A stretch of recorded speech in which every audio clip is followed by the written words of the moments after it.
Umi Dini minta kami jadi pemateri waktu di KSI Palen, maka diizinkan orang masuk, maka mereka masuk. Kalau enggak, mana maaf. Enggak apa-apa. Mas Rudi, gimana jadi ketemu Bang Zulkifli? Zulkiflinya takut. Takut atau Anda mau dibiayain loh tiket kurang pergi, dikawal. Jadi enggak takut. nih? Ini enggak ada mengirim ini surat. Bang Han ini sekjen bukan? Bukan orang biasa kok saya kok. Enggak punya ilmu apa-apa juga. Bukan, ini Bang Han sekjen. Bukan kok. Enggak, gini, Umi. Kalau suka nggak suka kita, Bang Rudi ini sekarang sudah jadi tokoh kekristenan kan gitu. Banyak pendukungnya. Banyak sekali. Jadi kalau habis tuh kalau masuk kalau lagi kayak begini Umi habis tuh sama netizennya Bang Rudi. Iya. Jadi kalau kita berdebat dialog, bukan berdebat ya, dialog sama Bang Rudi ini ya istilahnya keberuntungan juga bagi kita kan. Betul. Kalian untung terus, aku rugi terus. Udah siap Bang Rudi? Halo? Udah siap belum Bang? Oh, aku siap terus. Oh, enggak. Tunggu sebentar. Sorry. Sebentar. Ya, aku tunggu sebentar. Ada yang ku setting ulang ini. Emailku tadi dipakai, jadi agak ini. Bentar ya, sabar. Nggak pakai topeng lagi nih, Bang Rudi. Ya, siap. Sabar. Topeng Batman. Oke, ini sudah. Zoom-nya mana ini? Ini Zoom-nya. Oke, sudah. Silakan Umi ini. Mantap. Bang Rudi, kita diskusi seperti biasa ya, nggak usah pakai timer kita mah ya. Biasa aja saling menanggapi ya. Siap. Kita bukan mau debat tapi mau dialog santai aja. Oke, kita mulai. Tes suaraku kedengaran? Wah, kencang. Siap. Oke, silakan. Oke, bismillahirrahmanirrahim. Assalamualaikum warahmatullahi wabarakatuh. Buat sahabat-sahabat Ikhwan Filah yang ada di Zoom meeting ini dan yang sudah ada di live chatnya Umi Dini. Selamat sore juga Bang Rudi Yohanes beserta para netizennya yang sudah di live chat Bang Rudi Yohanes. Mari kita pada sore hari ini kita mulai diskusi ya antara Muslim dengan Kristen, di mana di sini Muslim akan menggugat hadis dan Al-Quran yang akan yang sering kali digunakan oleh Bang Rudi Yohanes. Di sini kita bukan mau debat mencari kebenaran, tapi kita akan meluruskan begitu ya. Jadi di sini temanya adalah dialog lintas agama seperti itu. Baik, untuk mempersingkat waktu, Umi berikan Bang Faisal udah buka ya. Umi berikan waktu buat Bang Rudi Yohanes untuk opening statement, kemudian dilanjutkan dari Bang Faisal. Silakan Bang Rudi Yohanes. Oke, terima kasih. Ya, dibesarin dong gambar saya biar gagah di layar itu. Oke. Wah, ini saya ini yang kemarin rusak. Oke. Terima kasih. Selamat sore semuanya kepada topeng. Ya. Terima kasih kepada semua penggemar Sang Debater, penggemar Umi Dini, FNJ Channel, dan semuanya. Dan saya baru kali ini bertemu dengan Faisal Yohanes Nasution. Mungkin itu biar sama namanya, Rudi Yohanes, Faisal Yohanes Nasution Tagalog.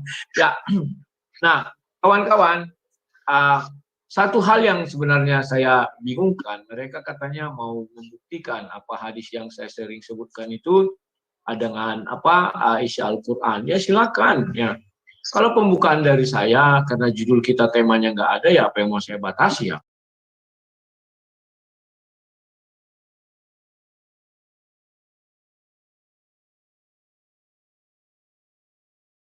Jadi menurut saya biarlah mereka yang bertanya. Dan ada tadi pertanyaan bagaimana apakah jadi berdebat dengan Zuma, saya bilang nggak jadi karena Zuma takut saya tanyai Al-Quran, itu fakta. Dan belum ada undangan kepada saya ya. Dan silakan, biar lanjut, langsung tancap gas, silakan. Oke, silakan. YN Channel. Bang Faisal, jadi, silakan. Baik, Assalamualaikum warahmatullahi wabarakatuh.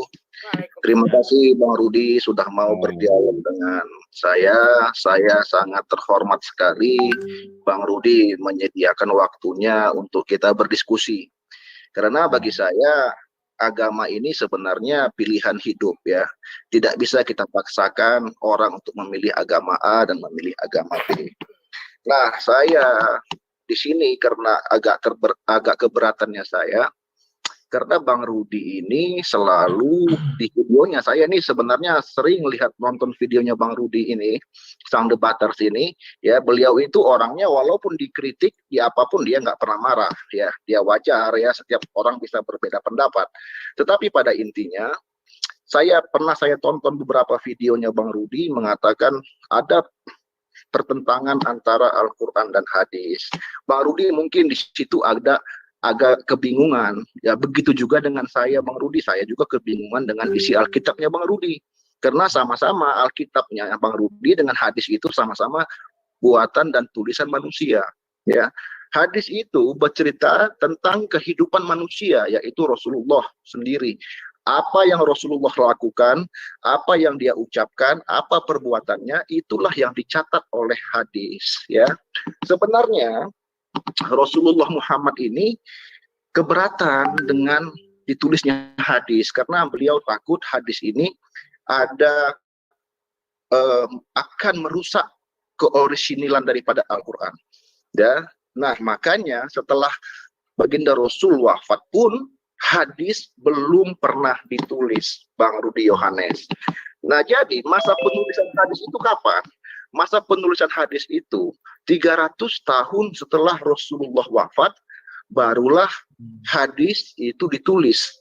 Jadi bagaimana cara perawi hadis, penulis hadis itu, mencari hadis itu, mengumpulkan, mendengar orang-orang bercerita tentang apa perkataan Nabi Muhammad, dia kumpulkan, dia urut sanad-sanadnya, dan itu pekerjaan yang sangat berat. Dan wajar-wajar saja kalau setiap hadis dengan hadis yang lain itu berkontradiksi karena dia buatan manusia.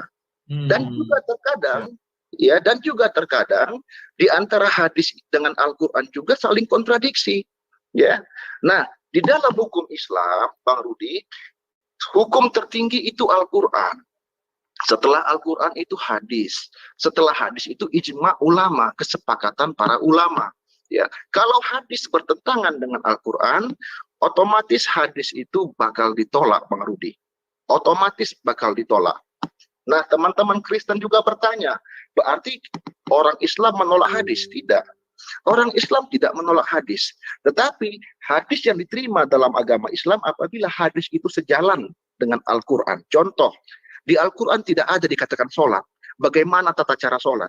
Yang ada dikatakan sholatlah kamu, berdirilah kamu ke arah kiblat. Hanya itu.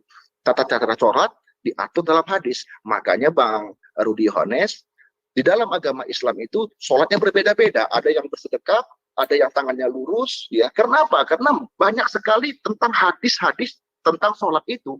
Makanya para ulama, ya kan, menyimpulkan tata cara sholat itu menurut daripada apa keahlian mereka. Jadi setiap agama Islam ini tata cara sholatnya itu berbeda-beda. Ada yang tangannya sedekap, ada yang lurus. Tetapi intinya sholat tetap dikatakan sholat, ya, di Al-Quran sholatlah kamu, ya, menghadap kiblat dan lain sebagainya. Saya rasa itu Bang Rudi yang harus kita pahamkan, bahwasanya Bang Rudi mengatakan kemarin debat dengan Gus apa namanya ya, Gus itulah, Gus Hendi atau Gus apa, tentang masalah hadis. Kenapa bisa kontradiksi? Ya jelas kontradiksi, Bang. Itu buatan manusia. Saya rasa itu, Umi. Oke, silakan Bang Rudi Yohanes ditanggapi ya. Kita langsung aja ke sesi yang kedua ya, TikTok ya. Karena tadi Bang Rudi Yohanes. Oke, silakan Bang Rudi Yohanes, jangan lupa topengnya dipakai lagi. Jangan, nanti kena apaku. Lama untuk menjadi dolar hijau. Oke. Tolong dibuka, kalau bisa buka hadis bisa nggak? Sahih Bukhari 3. Ini yang bentar, Aki Yusuf pegang ini nggak, aplikasi hadis nggak? Aplikasi hadis enggak, saya di buku ada kitabnya. Biar aku share screen aja. Oke, silakan Bang Rudi. Nah, itu udah aku share screen, udah masuk. Udah. Oke. Di sini nanti kalian boleh mempersoalkannya. Saya sering menggunakan hadis ini, Sahih Bukhari 3. Mengapa saya katakan bahwa terkadang hadis ini betul antitesisnya daripada Al-Quran itu sendiri? Dan puji Tuhan bahwa si Faisal sudah mengakui itu. Dan dia mengatakan itu karangan manusia. Jikalau hadis ini karangan manusia, ini juga tidak benar. Karena perintah sholat itu ada tertulis di hadis. Apakah manusia yang mengarang itu? Dan demikian. Kalau manusia yang mengarang itu, berarti kita tidak boleh percaya peristiwa Isra dan Mi'raj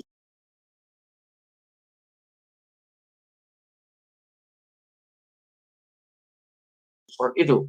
Kenapa kita tidak boleh percaya? Ya, tadi sudah dikatakan Faisal itu karangan manusia. Dan memang di hadis ada dikatakan waktu itu Nabi sedang bobo ya, tidur. Nah, ini ada hadis Bukhari 3. Saya percaya ini hadis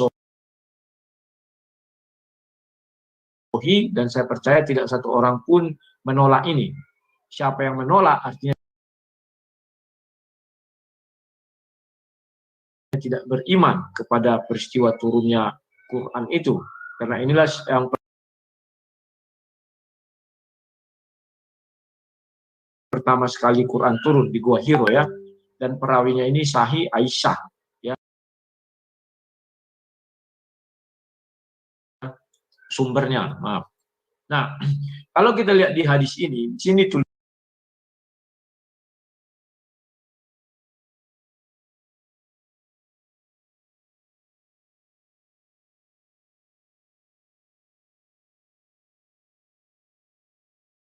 tuliskan Waraka bin Naufal bin Asad bin Abdul Uzza, putra paman Khadijah yang beragama Nasrani. Di masa jahiliyah dia juga menulis buku dalam bahasa Ibrani, juga menulis kitab Injil dalam bahasa Ibrani dengan seizin Allah. Allah yang dimaksud sini adalah Allah SWT. Artinya bahwa di Al-Quran dikatakan bahwa Injil sudah diubah-ubah, sudah dipegang-pegang manusia. Jadi saya jadi agak bingung. Yang sebenarnya firman Tuhan itu, apakah yang di hadis ini, bahwa Injil belum diubah, dan Injil itu atas izin Allah, yang di dalam Al-Quran, bahwa Injil sudah diubah-ubah.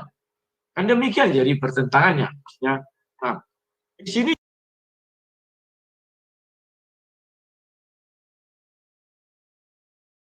jelas sekali bahwa Injil itu dalam penulisannya atas seizin Allah.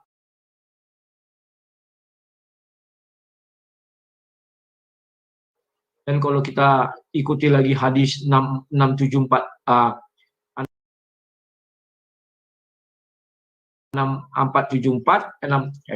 ini kita lihat ke bawahnya nih. 6467 di situ malah dikatakan bahwa Waraka ini juga menulis Injil dalam bahasa Arabi sesuai kehendak Allah SWT. Artinya tidak keluar dari konteks Allah SWT mengenai tauhid. Nah, disinilah saya sebenarnya mengajak kawan-kawan Muslim untuk berpikir jernih. Karena hukum kalian itu resmi itu hadis juga bagian dari hukum Islam.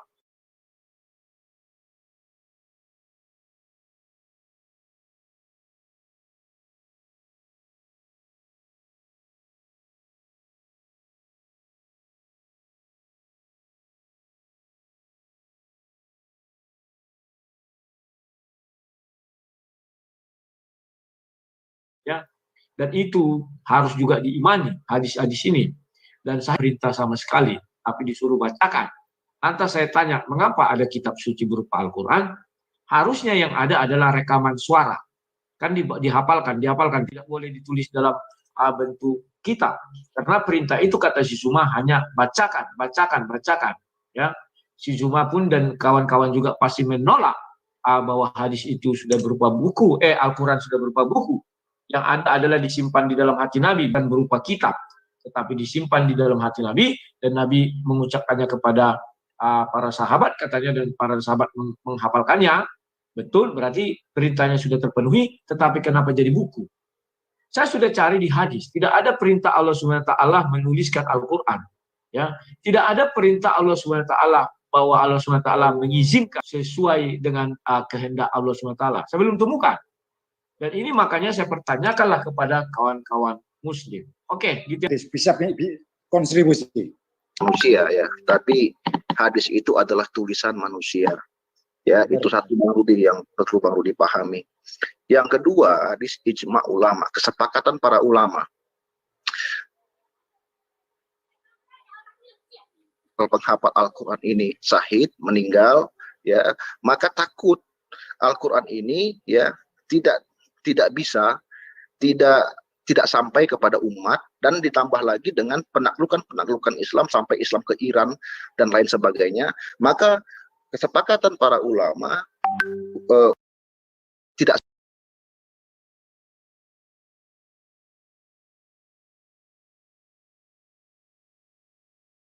Islam ke Iran dan lain sebagainya.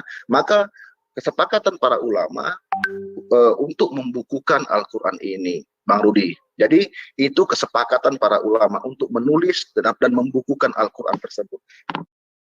Ya, menurut saya, karena ini hukum Islam juga, ijma dan kesepakatan para ulama itu merupakan hukum daripada Islam. Saya rasa seperti itu. Mungkin ada yang lagi yang mau menambahkan. Oke, silakan dari teman-teman Muslim, mungkin ada yang mau menambahkan penjelasannya. Saya Budi Umidini. Oke, silakan. Saya Abdul Wahid, nama saya Jitu Riario. Gitu. Ini Mas Rudi Yohanes. Gini, Nabi Muhammad itu bertindak berdasarkan atas wahyu. Dasarnya di An-Najm ayat 2 atau 3 dan di Al-Qur'an surat 6 ayat 3. Budi ini silakan dibukakan Al-Qur'an itu supaya tahu. Oke, terus 2. Minta tolong Aki Yusuf. Ya. Quran sudah berapa? 6 ayat 50. 650. Ya, gitu. Terus gini Pak Rudi Yohanes. Hadis itu beda dengan sunnah. Hadis itu pendekatan atas sunnah. Gitu. Tadi konten hadis itu bisa tidak bernilai sunnah, hanya cerita sejarah. Gitu Pak Rudi Yohanes. Jadi hadis itu pendekatan atas sunnah, sehingga kontennya bisa tidak bernilai akidah atau syariah atas Islam. Bisa berita sejarah, bisa berita seperti itu, Pak Rudi Yohanes. Nah, sekarang mari kita baca itu, silakan dibaca Bu Umi. Yang 650 itu. Halo. Halo, ya silakan Aki Yusuf. Enggak, jenengan aja Bu Umi atau Pak Yusuf. Iya. Itu dibaca Arabnya atau terjemahnya, Pak? Terjemahnya aja langsung, ya lama-lama.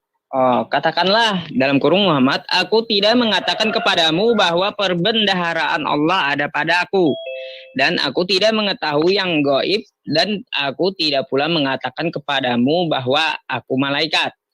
Aku hanya mengikuti apa yang diwahyukan kepadaku. Katakanlah, apakah sama antara orang yang buta dengan orang yang melihat? Apakah kamu tidak memikirkannya? Terima kasih. Ini Pak Rudi Yohanes. Jadi kalau ada hadis Nabi Muhammad itu bertindak, berkata, berbuat itu atas dasar wahyu. Hadis itu ada 3 hal yang harus dilakukan. Rawi, sanad, dan matan. Sanad ini yang bisa diintervensi oleh orang lain. Matan ketika tidak sesuai dengan Al-Quran, sesuai dengan Bapak tadi, maka ditolak. Nah, sanad ini bisa dari musuh-musuh Islam waktu itu, karena ingat, waktu penyiaran Islam di Mekah itu Nabi Muhammad diperangi. Nah, seperti itu. Sehingga dikhianati, maka intervensi atas hadis itu sangat besar sekali. Tapi mereka tidak bisa mengintervensi Al-Quran. Sekarang ini yang diintervensi Quran adalah terjemahannya, seperti itu. Silakan, sudah cukup.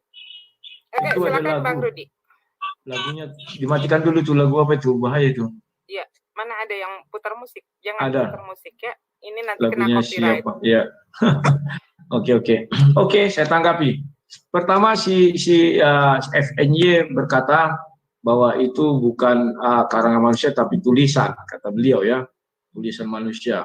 Memang Al-Quran itu enggak tulisan manusia. Memang Al-Quran turun dari langit jatuh, kan tidak. Al-Quran itu jelas kita ketahui, di hadis pun dijelaskan bahwa ada yang ibaratnya dibuat panitianya yang diketuai Zaid itu, maka dikumpulkanlah para hafiz Al-Quran dan ada masab-masab yang sudah lama dikumpulkan baru dituliskan. Artinya itu tulisan manusia. Yang menjadi pertanyaan saya, mengapa di dalam hadis Sahih Bukhari 3 dikatakan bahwa penulisan Injil itu atas seizin Allah SWT dan atas sesuai kehendak Allah SWT. Penulisan Al-Quran itu atas kehendak siapa? Sebentar Bang Rudi Yohanes, ya.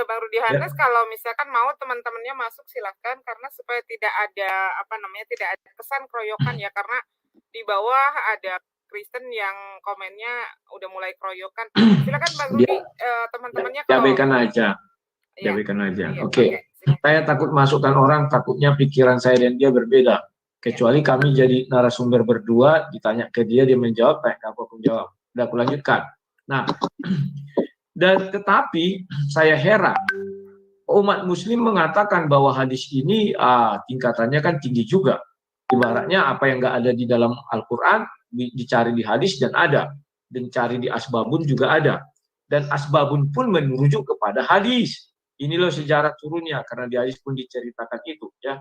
Nah, jadi karena di hadis, Sahih Bukhari 3 ada di situ dalam atas seizin Allah, maka kenapa penulisan Al-Quran tidak ada atas seizin Allah? Tidak ada itu. Ya. Saya sudah cari hadisnya, sudah capek juga ya. Tapi kalau kalian ada tahu, silakan bantu saya. Bisa jadi saya terlewat ya. Nah, kemudian di dalam hadis itu dijelaskan bahwa Waraka bin Naufal ini memang sayangkan dia buta, tetapi dia mengetahui bahwa ini adalah nabi ya, seperti Musa didatangi Namus, katakan demikian ya. Artinya peran Waraka ini sangat besar di dalam berdirinya agama Islam. Dan Waraka ini pun menulis kitab itu kan atas seizin Allah, maka artinya bahwa Injil yang ditulis Waraka ini pasti mengajarkan tauhid. Itu pasti. Kalau nggak tauhid, Allah SWT pasti mengatakan tidak memberi izin. Ya, maka itu ada isi dalamnya tauhid. Dan perlu kita ketahui, ketika Nabi menjadi Nabi, Muhammad menjadi Nabi, Waraka bin Naufal itu masih hidup. Artinya dia masih memegang kitab Injil yang diizinkan oleh Allah SWT untuk ditulis oleh Waraka. Pertanyaan kita makin berkembang. Kemana Injil itu? Apakah ada yang sengaja menghilangkan Injil Waraka itu atau dibakar atau di mana agar tertulislah di dalam Al-Quran bahwa Injil sudah diubah-ubah manusia? Kan bisa jadi seperti itu urutan peristiwanya. Karena peristiwa pertama Nabi masih bertemu di Gua Hiro itu datang kepada Waraka dan dijelaskan di hadis itu Waraka penulis Injil dalam bahasa Ibrani. Kemudian Al-Quran berkembang sampailah kepada ayat di mana dikatakan bahwa Taurat dan Injil sudah terjamah tangan manusia, dan itu menjadikan dasar umat muslim untuk menolak Taurat dan Injil. Nah, Injil Waraka ini kemana? Ini penting sekali, karena inilah nanti rahasianya tersingkap. Sampai sekarang umat muslim tidak pernah menggali atau mencari tahu apa isi Injil Waraka, tetapi malah sibuk menggali Injilnya orang Kristen. Ini sudah satu kekeliruannya. Apakah Injil orang Kristen sama dengan Injil Waraka? Jawabnya tidak. Kenapa tidak? Injil orang Kristen itu ada Matius, Markus, Lukas, dan Yohanes. Injil yang ditulis Waraka itu mungkin Waraka 1, Waraka 2, Waraka 3. Hanya dialah penulisnya. Kita nggak tahu isinya bagaimana. Tetapi isi Injil Waraka itu sudah jelas, surah 61 ayat 6 tertuang di dalamnya. Loh kok bisa sang debaters? Ya, karena surah 1 ayat surah 61 ayat 6 itu adalah nubuatan Nabi Isa tentang kedatangan seorang nabi yang bernama Ahmad. Dan Ahmad ini buka kurung tutup kurung adalah Muhammad. Itulah sebabnya Waraka bin Naufal berani mengatakan bahwa Nabi Muhammad seperti Musa didatangi Namus. Kan demikian. Nah, sekarang orang sering berkata bahwa hadis ini itulah kalau tidak ada di dalam Al-Quran, ada di hadis. Jadi saya pernah bertanya, oke, apakah di dalam hadis ada firman Allah? Ternyata banyak sekali kawan. Dan pertanyaan saya, kenapa itu tidak dituangkan di dalam Al-Quran? Karena Al-Quran diyakini adalah 100% firman Allah. Artinya kalau kurang satu, lari ke hadis berkurang 99,99%. Nah, itulah yang sering saya tanyakan. Contohnya tentang sholat 5 waktu. Itu malah terdapat di hadis, di Al-Quran tidak ada terdapat itu. Tetapi peristiwa Mi'rajnya ada. Namun peristiwa Nabi Muhammad berhadapan dengan Allah dan berbicara langsung tidak ada. Padahal itu kalimat petikan ucapan langsung. Petikan ucapan langsung itu. Bukan ibaratnya melalui Jibril, karena sudah dibawa ke Sidratul Muntaha itu ya. Nah, inilah yang sering saya katakan. Mengapa kalian tidak menggali Injilnya Barnabas? Mengapa kalian tidak menggali hadis mengenai surat-surat? Kenapa tidak dituliskan dalam Al-Quran? Karena itulah firman Allah. Sementara hadis yang lain itu ucapan firman Allah yang disampaikan kepada Jibril. Jibril menyampaikannya kepada Nabi Muhammad. Itulah kira-kira. Nah, menanggapi Pak Reo ini, nah, memang betul untuk mengartikan Al-Quran banyak ilmu. Ya, karena mungkin saya nggak tahu apa dasarnya ya. Kalau mengartikan Bible cukup baca bahasa Indonesianya, artikan secara bahasa Indonesia terus rujuk ayat menjelaskan ayat. Kami tidak butuh 16 kitab atau 20 kitab, 100 kitab, bahkan kami tidak butuh pendapat pendeta, paus segala macam, hantu bilau, nggak butuh kami. Cukup Bible itu kalian baca, lihat pasti ada ayat yang terkait, buka dan lihat ini, oh ternyata rahasianya ini.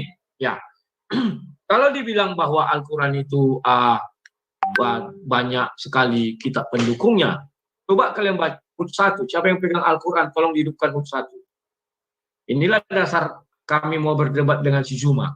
Oke, Guru Hunda. Ini Aki Yusuf bisa ini dibuka. Ayat berapa? 1, Hud 11, surat 11 ayat 1. Oke, ya. Ya. Saya ini membacakan bahasa Indonesianya. Terserah kalian mau bilang apa. Kalau kalian misalnya tidak setuju, silakan bahasa Arabnya. Kok kalian terjemahkan juga pasti. Enggak apa-apa, bahasa Indonesia aja. Alif lam ra. Buka kurung, tutup kurung. Inilah kitab yang ayat-ayatnya disusun dengan rapi. Kemudian dijelaskan secara terperinci. Ini loh kitab suci yang terperinci loh ya. Yang buka kurung tutup kurung, yang diturunkan dari sisi buka kurung tutup kurung Allah, yang maha bijaksana, maha mengetahui. Nah, jelas ini mengatakan ini terperinci dan disusun dengan rapi. Kalau terperinci, maka kami senang. Bible itu kami akui terperinci dan tersusun. Sehingga buku di luar Bible ini kami tolak. Karena itu pendapat manusia.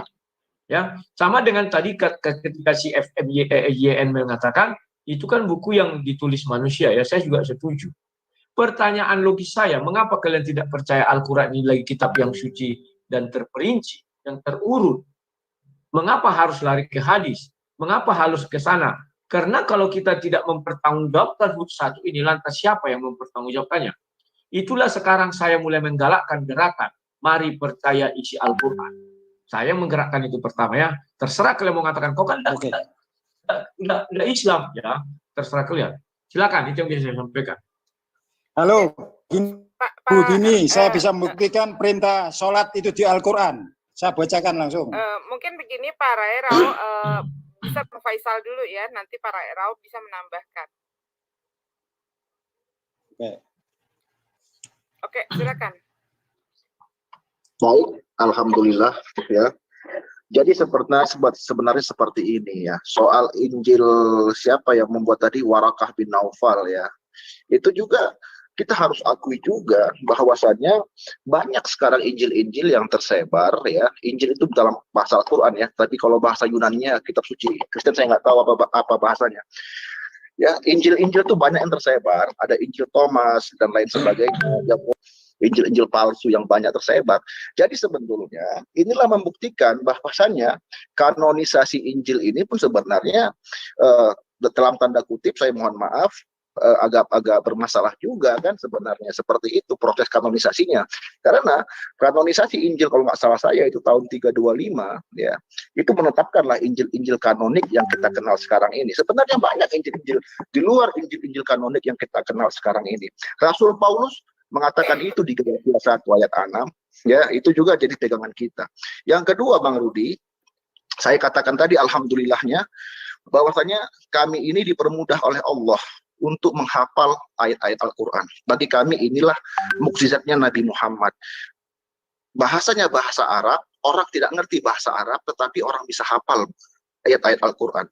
Dan penulisan-penulisan ayat Al-Quran itu di dalam buku itu untuk mempermudah orang-orang yang non-Arab agar bisa belajar dan memahami Al-Quran. Pada intinya, Al-Quran itu ialah mukjizatnya Allah, ya, dengan kita bisa menghafalnya. Jadi saya rasa tidak ada permasalahan mau dia ditulis di buku, mau dia dihafal. Dan seperti itu. Mungkin ada yang menambahkan. Oke, silakan Pak Umi, Rairo. dikit. Nah, oke, yang pertama saya akan ini kan tadi pertanyaannya ya. Kenapa? Kan Abang menyatakan tadi, Abang Farhan kalau nggak salah itu, kenapa Rasulullah tidak memerintahkan menuliskan hadis? Itu memang ada hadisnya juga ya. Memang ada hadisnya bahwa Rasulullah pernah melarang ya untuk menuliskan atau membukukan hadis karena khawatir tercampur gitu kan. Dan kemudian ada ayat yang lain mengatakan bahwa Rasulullah menyuruh menulis ya, karena demi Allah sesungguhnya yang keluar dari mulutku ini adalah suatu yang hak kan gitu. Nah, yang kedua mungkin tadi kemana gitu kan? Kemana Injil Warokoh ya? Kalau kita lihat ya, Injil Warokoh itu kan bernubuat salah satunya untuk Nabi Muhammad gitu kan. Dan kalau kita baca di Injil Thomas itu kan bab 1 bab berapa gitu kan bernubuat tentang Nabi Muhammad gitu. Mungkin ya kalau ditanyakan kemana gitu ya, mungkin ya sama isinya yang dengan yang di Injil Thomas itu gitu. Dan kenapa kita tidak mau mencari di mana Injil tersebut gitu? Karena kita tidak diharuskan, kita tidak dituntut untuk mencari-cari kemana Injil gitu kan, karena kita hanya dituntut untuk beriman kepada Al-Quran gitu aja. Nah, kita tidak diperintahkan untuk beriman kepada Injil gitu. Jadi salah Bang Rudi misalkan menanyakan itu ke kami gitu.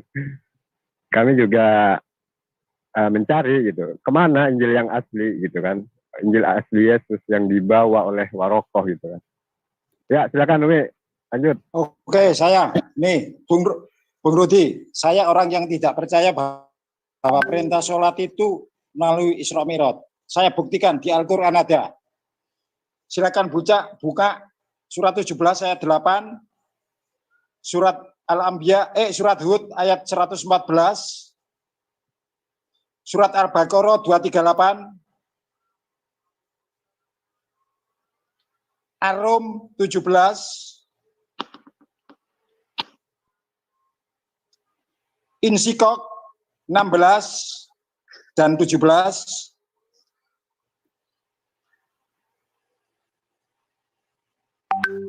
sudah itu aja.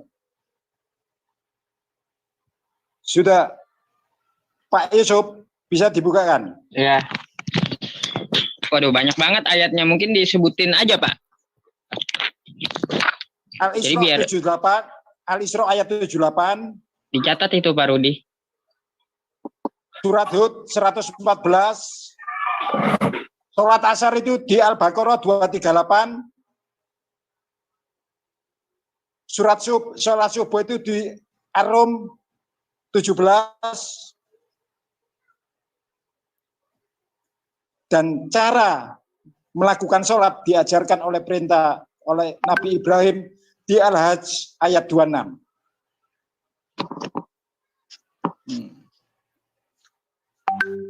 Sorry Pak, saya enggak ikut video. Oke, udah. Tapi Pak Yusuf sudah tahu kok. Oke. Saya mau menambahkan nih Umi, boleh? Boleh silakan Bang Rudi, tidak keberatan kan? Atau mau di satu-satu dulu ya di satu-satu dulu. Ya, direspon Ya, sama Bang biar Rudi. jangan apa. Biar Bang Rudinya nggak kebingungan. Oke, silakan Ya. Bang Rudi. Saya mau merespon dulu dari FYN Channel ya, bahwa beliau mengatakan bahwa menyangkut Injil-Injil itu, juga memang dia mengutip dari Galatia, ya saya setuju kalau mengutip Galatia. Galatia 1 ayat 8 dikatakan di situ, biar jangan salah ya, coba di share dulu ya. Galatia 1 ayat 8, dengan jelas dikatakan di situ, sebentar. Ayat 8. Tidak usah di-share, saya aku bacakan aja. Tetapi sekalipun kami atau seorang malaikat dari sorga dia. Jadi, ayat ini jelas mengatakan jika ada kalian dengar Injil berbeda dengan apa yang kami beritakan, maka terkutuklah dia. Nah, saya boleh mengatakan, tidak mungkin di Injil Waraka itu tidak tertulis bahwa Nabi Isa itu tidak disalib. Tidak mungkin tidak tertulis, pasti tertulis. Karena di ayat itu, di hadis itu jelaskan atas izin Allah dan sesuai dengan kehendak Allah.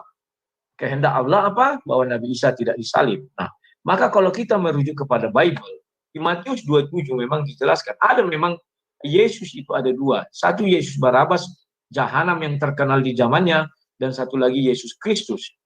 Dan di dalam perjanjian Yahudi yang mau disalibkan itu adalah Yesus jahanam atau Yesus Barabas, ya. Tetapi digantikan oleh Yesus Kristus. Digantikan peristiwa penyaliban itu. Itulah yang diajarkan oleh Bible. Nah, kemudian Injil yang itulah kira-kira gambarannya. Nah, maka kalau sesuai FNY tadi bilang, ya Galatia memang mengatakan demikian, banyak beredar Injil-Injil yang palsu, ya. Dan kami memahami itu. Itulah sebabnya kalau dari sudut pandang kami hanya percaya Injil yang ada di dalam Bible. Dan mengenai kanoniknya tidak ada yang salah. Itu di kanon sesuai kitab-kitab tua, ya. Betul. Kalau kita menguji coba lagi, penulisan Injil itu Rasul Paulus mengatakan apa? 2 Tesalonika 2 ya ayat 16. Saya agak lupa ya. Dikatakan itu diilhami oleh Allah dan diilhami oleh Rohul Kudus.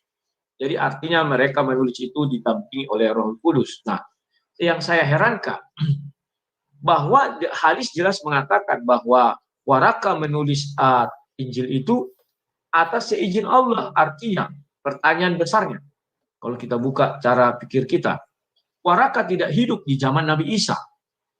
Lantas Waraka mendapat semua kisah Injil Nabi Isa dari mana? Karena kawan-kawan Muslim mengatakan Nabi Isa itu berucap sama seperti dengan Nabi Muhammad menyampaikan, dan itu belum dibukukan, kata kawan-kawan Muslim ya, banyak debat-debat itu tonton saja. Ataupun ucapan Nabi Isa itu belum dituliskan oleh Hawarian. Ya. Pertanyaan saya, Waraka ini dari mana mendapat semua Injil-Injil itu? Itu pertanyaan besarnya.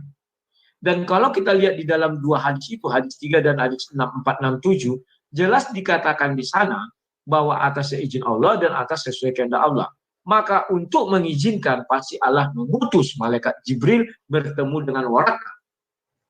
Itulah sebabnya saya percaya Waraka berani mengatakan Nabi Muhammad bertemu dengan Namus. Karena dia sudah bisa bertemu lebih dahulu dengan Jibril. Tidak mungkin saya tidak pernah bertemu dengan Jibril. Terus ketika ada orang datang kepada saya bilang kamu bertemu dengan Jibril. Tidak mungkin. Ya. Karena dia kan atas izin Allah. Bagaimana Allah mengizinkan dia? Nah. Kemudian, kisah-kisah Nabi Isa atau firman-firman yang disampaikan Nabi Isa, dari mana dia tahu? Waraka bin Naufal. Sedangkan hidupnya jauh 500 tahun berbedanya dengan Nabi Isa. Artinya, dia akan dibimbing oleh Jibril. Karena dalam ajaran Islam, Jibril lah yang menuntut semua penulisan kitab suci. Kan harusnya demikian.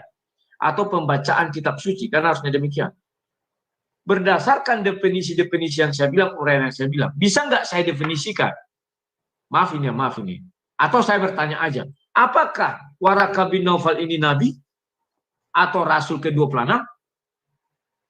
Karena kalau merujuk kepada hadis, dia menuliskan Injil itu atas seizin Allah SWT. Waraka lebih dahulu ada, baru datang Nabi Muhammad, baru dia mengatakan, iya benar, Nabi Muhammad bertemu dengan Namus. Nah, itu yang saya maksud ya, artinya ada pernyataan itu di hadis itu. Nah, kemudian, kalau mengenai apa tadi ya, aduh aku lupa menulis gara-gara tadi teleponnya, mengenai Pak Rea Reo. Ya, kalau Bapak percaya bahwa tidak percaya dengan peristiwa Isra-Mi'rajnya itu, ya silakan. Itu iman Bapak. Kalau Bapak seorang Muslim, ya Bapak nggak percaya hadis, itu hak Bapak. Kalau saya nggak ada hak di situ, Pak. Saya hanya membacakan dan orang-orang meyakini itu, ya silakan. Ya, kalau tidak pun tak masalah bagi saya. Dan kalau ada yang mengatakan bahwa kami tidak beriman dengan kitab-kitab Nabi, rukun iman, ingat ya, 6 rukun iman, 5 rukun Islam. Beriman kepada kitab-kitab sebelumnya. Jadi jangan kalian katakan, untuk apa kami cari Injil? Karena penting. Untuk membuktikan surah 61 ayat 6 itu betul nggak ada diucapkan Nabi Isa. Itu penting sekali. Kenapa saya katakan penting sekali? Karena sudah kita ketahui bahwa tidak ada perintah Allah SWT kepada Nabi Muhammad menulis Al-Quran. Bahkan tidak ada perintah kepada sahabat Nabi untuk menuliskan Al-Quran. Karena tidak ada perintah Nabi Allah SWT untuk mengumpulkan Al-Quran, yang ada untuk membacakan. Dan tidak ada satu surah pun atau apapun yang mengatakan penulisan Al-Quran oleh para sahabat atas seizin Allah dan sesuai dengan kehendak Allah. Gak ada itu. Saya sudah cari. Saya juga menggali kok. Saya menggali sampai ini jidat saya ini sudah mulai botak-botak ini, ya, mungkin nanti botak lagi. Nah, dari situ saya mengambil sebuah pandangan, ya, dan pandangan inilah yang harus saya ujikan kepada kawan-kawan Islam, karena kita kan dalam bidang keilmuan penggalian kita kan, kalian juga menggali, kalian lontarkan kepada kami jawab. Saya juga menggali, saya lontarkan kepada kalian harus cari tahu, jawab. Nah, dari situ saya dapat pandangan lagi. Lantas, bagaimana sih penulisan Al-Quran ini? Saya sudah pernah tanya, Sinandar bilang dikumpulkan oleh Zaid, dan para hafiz dikumpulkan, dan juga ada masa-masa yang lama itu dikumpulkan. Pertanyaan saya, sama seperti kawan-kawan Muslim ketika mengatakan sesuatu tentang Bible. Siapa penulis Injil Matius? Kami jawab Matius. Siapa penulis Injil Yohanes? Kami jawab Yohanes. Siapa penulis Injil Lukas? Kami jawab Lukas. Siapa penginjil Injil Markus? Kami jawab Markus. Tetapi mereka mengatakan, Markus yang mana? Matius yang mana, Lukas yang mana? Saya selalu mengatakan terserah Lukas yang mana, Matius yang mana. Yang penting ada nama itu dan dijadikan ayat. Sekarang pertanyaan saya, sebagai bukti bahwa Al-Quran itu adalah kitab suci yang tidak diubah-ubah langsung dari Tuhan langsung. Kalau dari Tuhan langsung saya kurang yakin, ya, karena nggak ada Tuhan mengatakan di situ mendampingi penulisan. Tidak diubah-ubah lah, maksud saya, kita patok dulu situ. Pertanyaan saya, siapa yang bisa diantara kalian semua yang ada di sini? Siapa Hafiz Al-Baqarah 5? Coba tanya, saya tanya kalian. Siapa Hafiz Al-Baqarah 5? Atau siapa Hafiz Al-Baqarah, surah Al-Baqarah? Itu akan menjadi jawaban yang sangat sulit. Kalau kami masih mending. Sekalipun kalian tidak terima, ya itu urusan kalian. Karena iman kami yang menulis kitab Matius, ya Matius. Kan demikian. Nah, sekarang ada tadi juga dari Pak Reareo. Kalau Bapak tidak percaya mengenai sholat 5 waktu itu ke Sidratul Muntaha, Pak, saya berpikir Bapak sama dengan hadis itu yang mengatakan Nabi bermimpi. Kan ada bangun-bangun, dibangunin Nabi kan, setelah dia bermimpi ke langit ke berapa gitu, akhirnya Nabi terbangun. Dan Bapak pun tidak mau mengakui, saya pun heran. Nanti Bapak sama dengan siapa? Muhammad Dhani. Dia bilang itu cerita-cerita orang Yahudi katanya. Saya nggak tahu. Itu urusan Bapak lah dengan iman Bapak. Oke, ada itu yang saya bisa sampaikan. Silakan. Baik, terima kasih Bang Rudi Yohanes. Mungkin sebelum ke Bang Faisal, Aki Yusuf di sini sudah ini raisen dari tadi ya. Nanti setelah Aki Yusuf mungkin akan dilanjutkan oleh Bang Faisal, dan selanjutnya gini, Aki Yusuf nanti setelah memberikan tanggapan boleh ya lanjut dulu, gantikan dulu moderator. Umi mau sholat. Oke. Silakan dilanjut. Oke, terima kasih Umi atas waktunya. Saya mau menanggapi Pak Rudi ini ya. Nah, Pak Rudi, perlu kamu ketahui penulisan hadis itu jauh setelah Al-Quran itu ada ya. Nah, dia di awal ditulis itu 2 Hijriah, yang mana pada saat itu orang sudah mengenal istilah Injil. Nah, apakah benar yang dipegang oleh Warokah bin Naufal itu adalah Injil? Pada faktanya, adakah, saya bertanya sama Pak Rudi sekarang, adakah di Arab kuno sebelum Al-Quran itu diturunkan, orang ada memakai istilah Injil. Sekarang saya kasih tahu, dulu Arab kuno sebelum Al-Quran itu turun, dia bukan memanggil Injil, tapi Al-Muqaddas, Al-Ahdu, Al-Jadid. Perjanjian lamanya apa? Al-Muqaddas, Al-Ahdu, Al-Jadim, Al-Qadim. Ya, jadi nggak ada istilah Injil sebelum Al-Quran itu turun. Ya.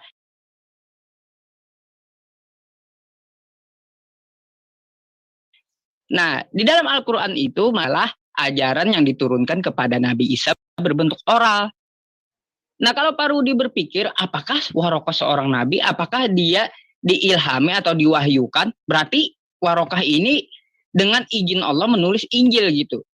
Pertama dulu Pak Rudi, dapat kata Injil itu nyomot dari mana gitu.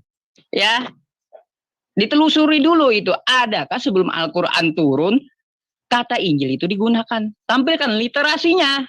Karena hadis itu sudah jauh setelah Al-Quran itu turun. Sekarang saya tunggu itu kepada Pak Rudi ya. Nah, jadi di sini kalau kita melihat hadis tersebut itu sudah jauh orang mengenal kata Injil. Maka penulisnya, menuliskan apa yang dia kenal istilah itu. Yaitu Injil. Nah, tapi apakah orang Arab dulu menyebutnya dengan kata Injil? Tidak, Pak Rudi. Tapi Al-Ahdu, Al-Jadid. Bukan bukan Injil gitu. Perjanjian lamanya Al-Ahdu Al-Qadim, bukan Injil. Injil itu, kata Injil itu setelah ada Al-Quran turun gitu. Sekarang tampilkan, jika Pak Rudi dapat membantah, sebelum Al-Quran itu turun, di manakah Arab kuno itu menggunakan kata Injil? Ya, nah itu dari saya. Jadi pahami dulu apa yang dikatakan oleh Al-Quran gitu. Injil, kata Injil itu apa sih? Ternyata ajaran. Dia tidak berbentuk kitab, Pak Rudi. Tapi firman Allah kepada Nabi Isa. Itulah istilah Injil gitu. Dan di dalam Al-Quran pun tidak ada tertulis kutubun Injil, buku Injil, kagak ada. Hanya ada istilah Injil saja gitu. Jadi pertanyaan saya, Pak Rudi, nyomot dari mana itu kata Injil ya? Jadi jangan pakai hadis tadi. Hadis tadi itu sudah sejaman dengan Nabi Muhammad. Tapi sebelum Al-Quran itu turun, adakah kata Injil itu digunakan? Itu inti poinnya. Menjawab HUT 11 tadi, Al-Quran itu secara terperinci, dia tersusun rapi, maksudnya ada ilmunya. Oh ini kenapa tulisannya begini? Oh ini kenapa begini? Nah itu ada ilmunya, terperincinya di situ. Kata-katanya kenapa seperti ini. Nah kalau untuk masalah sholat tadi, itu memang ada yang disebutkan oleh Pak Reo tadi gitu loh. Jadi satu PR Bang Rudi, saya tunggu di manakah Arab kuno menggunakan kata Injil sebelum Al-Quran itu datang. Berarti yang di tangan Warokah bin Naufal itu apa? Al-Ahdu Al-Jadid kami mengenalnya, bukan Injil. Nah, kata istilah Injil ini kalau kita pahami di dalam Al-Quran, ingat, itu adalah ajaran Nabi Isa, ajaran Maha Pencipta kepada Nabi Isa. Dia belum berbentuk buku gitu. Ada pertanyaan yang sama, dari mana kalian sampai ke Warokah bin Naufal itu hingga ada kata Injil gitu? Dari mana Injil yang didapat Warokah bin Naufal? Bukan pertanyaan ke kami itu, ke Kristen seharusnya. Dari mana itu kata Injil? Oke, silakan. Yang Pak siapa tadi? Saya gantikan moderator sekalian. Pak FYN Channel. Silakan, Pak. Baik, Bang Rudi. Ya, ini bagi saya dialog yang menarik ya, Bang Rudi ya. Bagi saya agama itu bukanlah sekedar juga ajaran, tetapi juga kita bisa mempelajari tentang masa lalu, masa sekarang, dan masa yang akan datang. Baik, Bang Rudi tadi mengatakan kalau nggak salah saya bahwasanya Injil Warokah itu tidak ada tentang penyalipan Yesus, ya. Kalau nggak salah saya, Bang Rudi katakan itu. Pertanyaan saya, Bang Rudi tahu dari mana bahwasanya Injil Warokah itu tidak ada tentang penyalipan Yesus? Enggak, saya bisa ambil kutip, ambil maksudnya Bang Rudi bahwasanya Al-Quran itu menciplak ajarannya Kristen, kan dalam arti seperti itu. Nah, kalau soal penyalipan Yesus, kita mungkin bisa juga berdebat, Bang Rudi.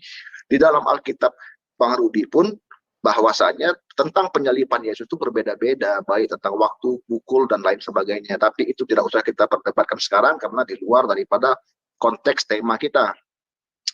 Nah, betul tadi yang dikatakan pembicara yang tadi, bahwasanya Injil itu ya sebenarnya kalau tidak salah saya, Injil itu diambil dari bahasa Ibrani. Jadi Al-Quran itu meminjam bahasa Ibrani, yaitu Injilion, artinya hikmat, artinya ajaran.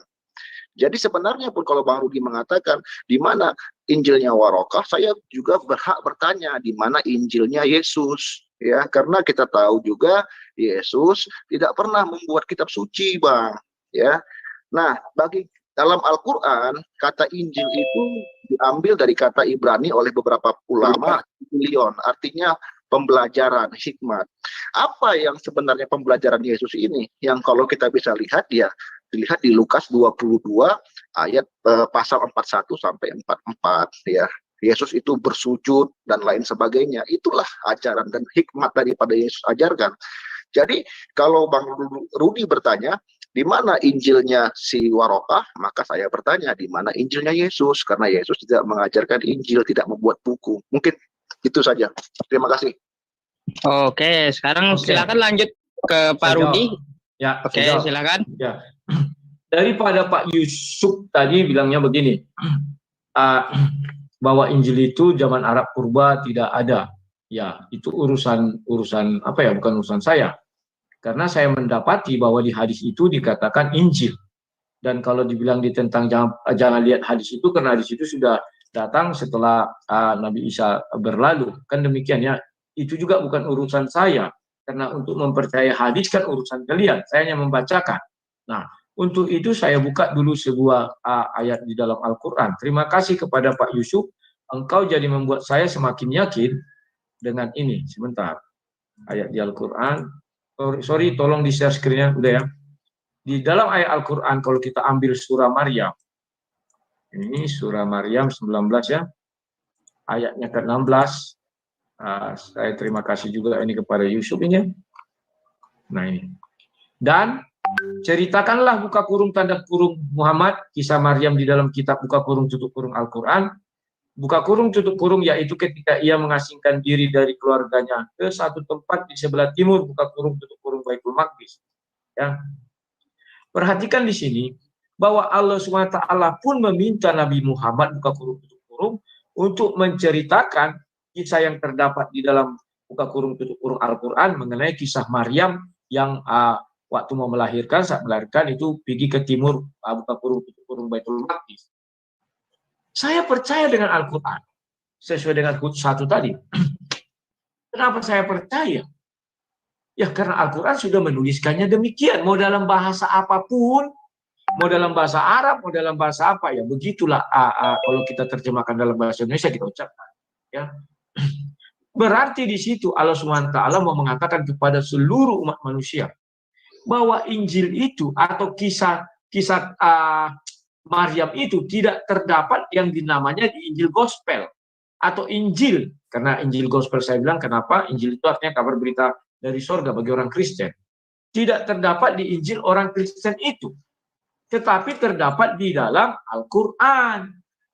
Jadi hal ini menjelaskan bahwa Maryam itu hidup di zamannya Nabi Muhammad. Bukan hidup di tahun 1. Dan Nabi Isa bukanlah itu Yesus atau serupa. Kenapa saya katakan demikian? Karena Allah sendiri yang mengklarifikasi bahwa kisah Maryam tidak terdapat di kitab suci manapun. Selain daripada di Al-Quran. Kalian pahami loh. Perintahnya sangat jelas, tidak perlu lagi ditafsir. Karena jelas dikatakan di sana, ceritakanlah buka kurung tutup kurung, ya kan? Hai Muhammad, kisah Maryam yang terdapat di dalam buka kurung tutup kurung Al-Quran. Tidak perlu kita tafsir lagi, bahasanya kan sudah jelas.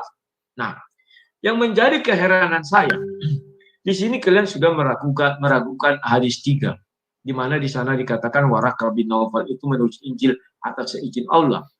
Dan demikian kok jadi ragu, ya.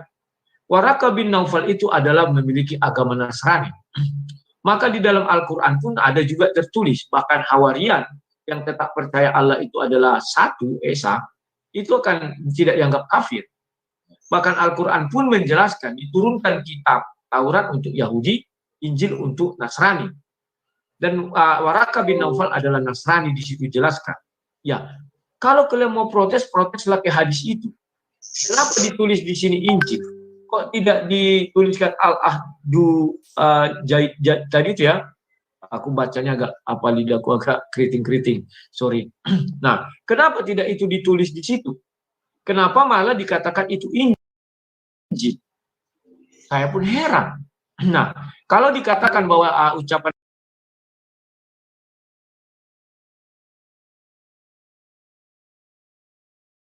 Nabi Isa itu membawa sebuah ajaran dan ajaran itu masih oral.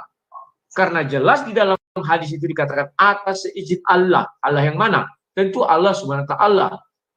Kok bisa seperti itu? Kan itu pertanyaannya.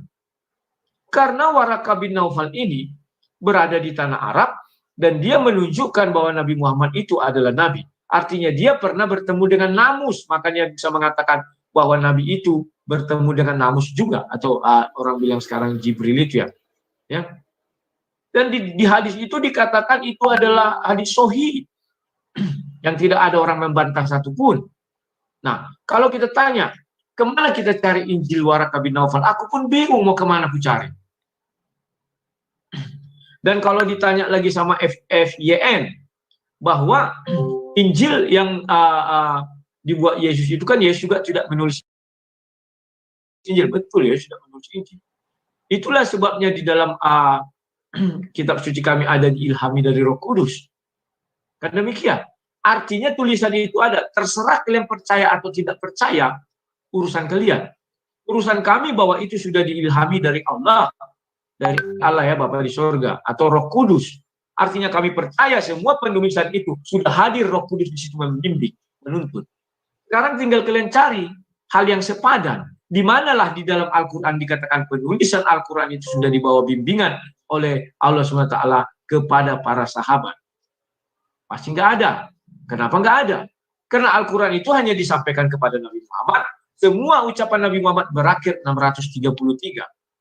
Setelah itu, apakah Allah berfirman lagi? Tidak. Kalau sampai Allah berfirman lagi, itulah yang dinamakan akan ada Rasul baru, Nabi baru. Kan tidak. Nah, maka Allah pun tidak berfirman bahwa akan ada para sahabat menuliskan itu. Tak ada izin. Kalian boleh cari di kitab-kitab manapun. Ya, yang sepadan dengan Al-Quran dan hadis. Silakan. Baru saya mau ini ya.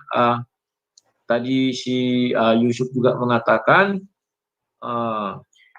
Hud 1, dia bilang begini, ya tersusun rapi begini bahwa ilmunya ada. Ya saya setuju. Tidak pernah saya bantah. Maka dari itu, gunakanlah ilmu yang di dalam Al-Quran untuk menjawab Al-Quran. Itu yang saya minta. Ilmu apapun kamu bilang, ilmu tajwid, ilmu ini, silakan. Tetapi yang terdapat di dalam Al-Quran. Kalau dari luar Al-Quran bagaimana? Ya berarti kau tidak percaya Hud 1. Sudah jelas dikatakan di sana, teliti. Ini kitab yang teliti loh Al-Quran ini. Jangan kalian main-main. Dengan mengatakan, oh tidak ada di Al-Quran, ada di hadis. Tidak bisa. Ilmunya ada banyak, ada ini, ada, silakan. Dari Al-Quran ambil ilmunya semua. Karena itu terperinci dan teliti. Ilmu apapun kau lakukan silakan. Itu hak kalian. Kami tidak punya hak untuk itu karena saya tidak beriman kepadanya. Tetapi saya percaya iya bahwa Al-Quran 1 itu ada.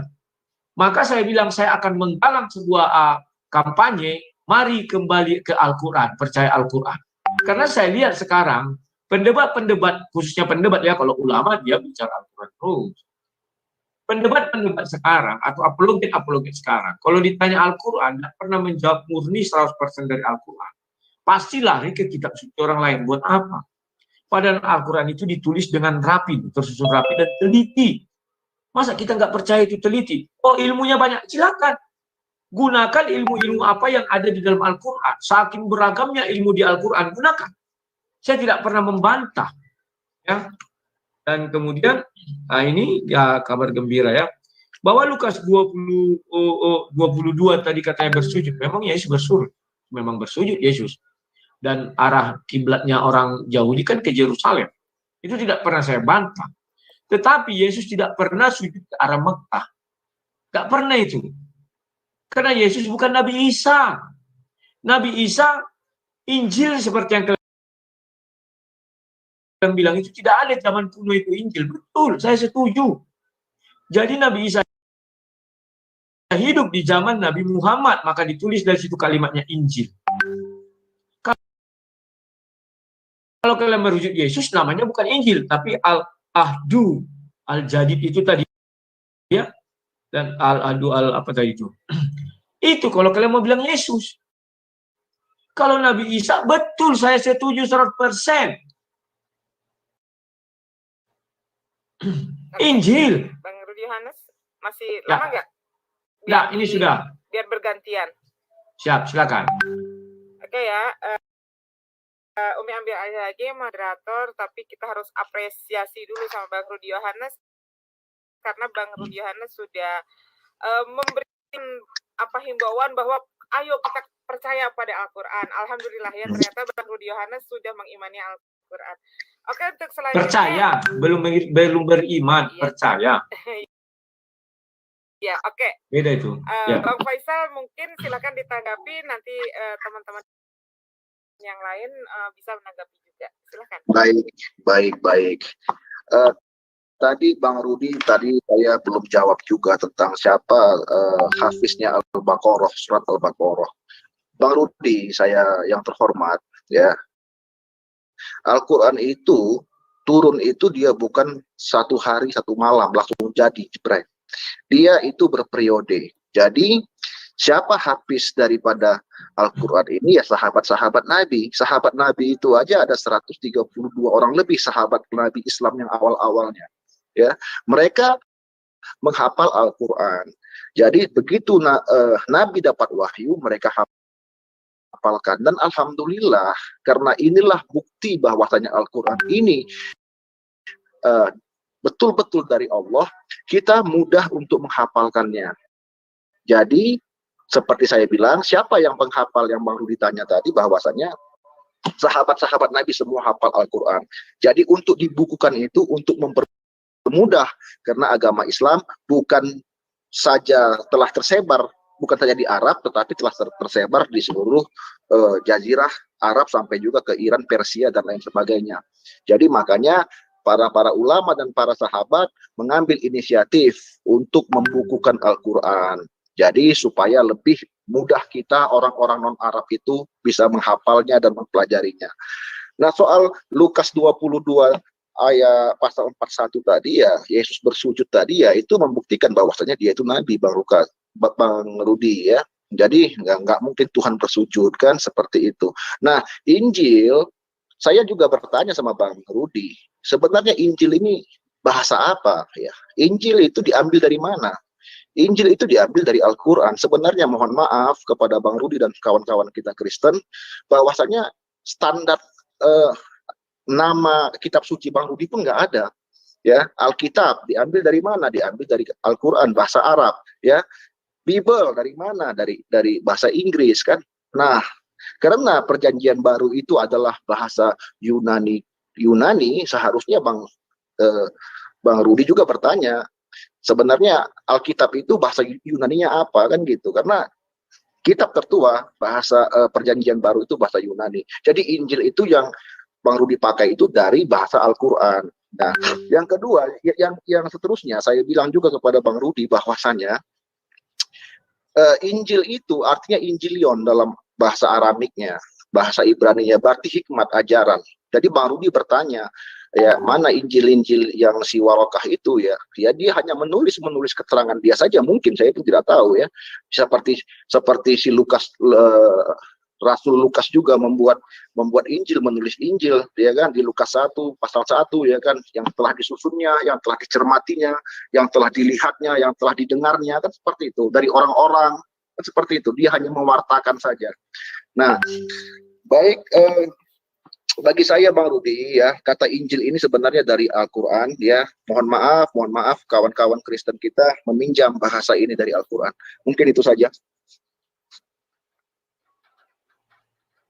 Baik, dari yang lain mungkin Yusuf atau Imam Klana ini udah raisen. Biar sekalian tanggapi. ya. Oke, silakan. Imam Kelana silahkan. Atau Bang Yusuf mau menanggapi? Boleh? Oke. Itu sudah ngomong dia. Biar dia dulu. Oke, silakan Imam. Assalamualaikum warahmatullahi wabarakatuh. Selamat sore buat semuanya. Saya ada pertanyaan buat Mas Rudi ya. Mas Rudi dari tadi menyebutkan Injil terus ya. Jadi gini Mas Rudi, saya hanya ingin bertanya di mana Injil yang telah diajarkan oleh Yesus kepada murid-muridnya. Udah itu aja ya. Silahkan dijawab Mas Rudi. Bang Yusuf silahkan. Oke, gini Bang Rudi ya. Tadi saya tanya, Anda pun tidak tahu gitu. Ini lucu loh gitu. Jawabannya lucu bagi saya. Saya tertawa ketika Anda menjawab seperti itu gitu.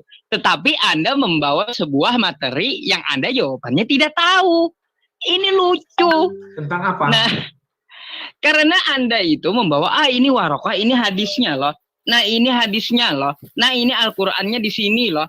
Tapi ketika saya tanya, kata Injil itu kamu dapat dari mana? Sebelum warokah itu memegang yang kamu bilang Injil, itu dari mana? Kamu bilang dari hadis.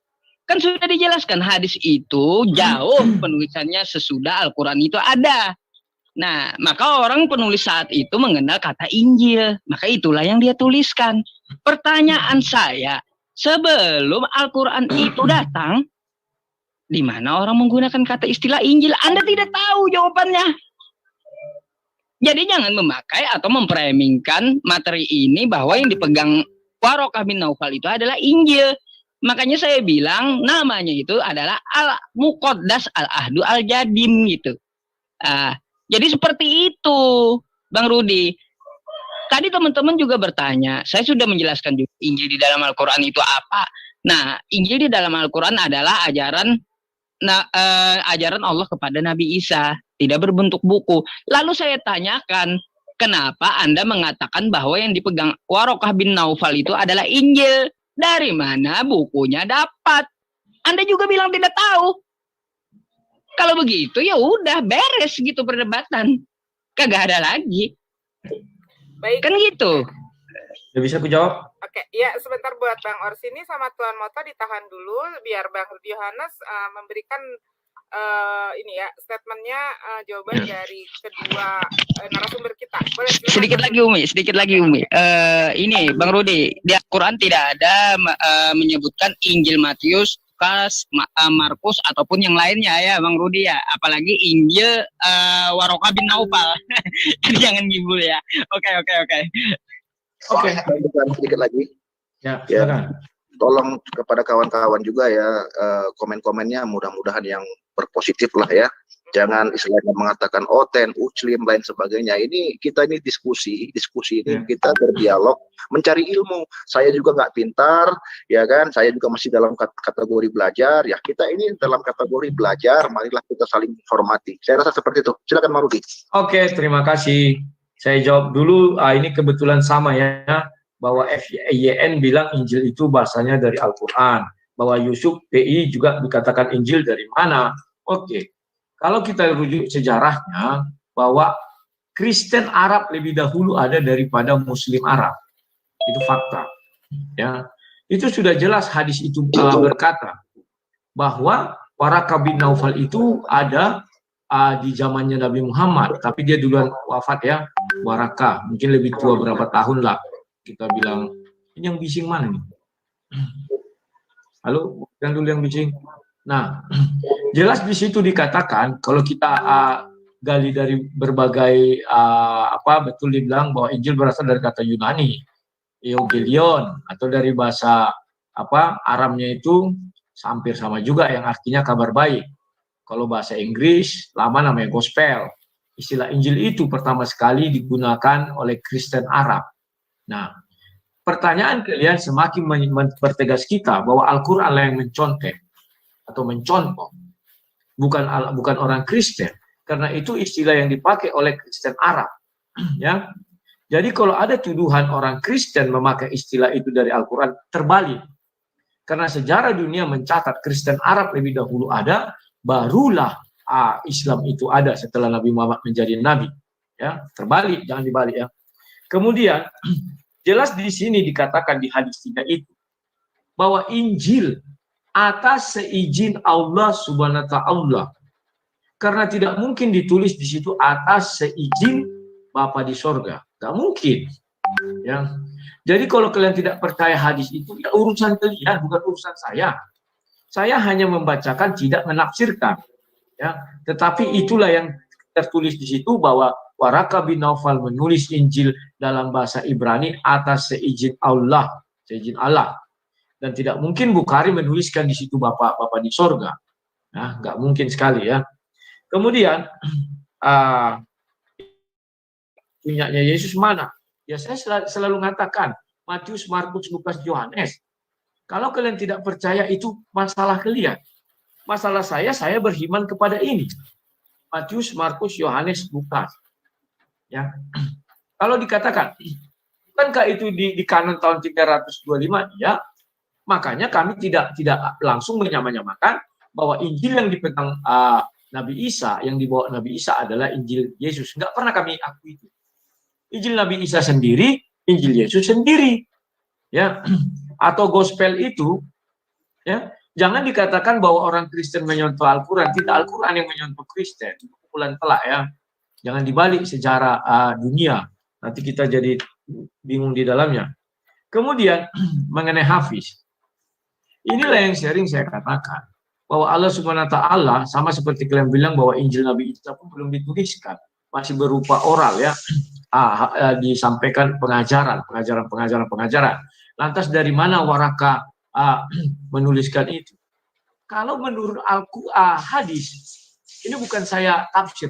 Kalau menurut hadis sudah dijelaskan, Waraka menulis Injil atas seizin Allah. Maka sumbernya dari mana? Dari Allah. Tidak mungkin sumbernya dari Vatikan. Karena jelas-jelas hadis itu mengatakan atas seizin Allah.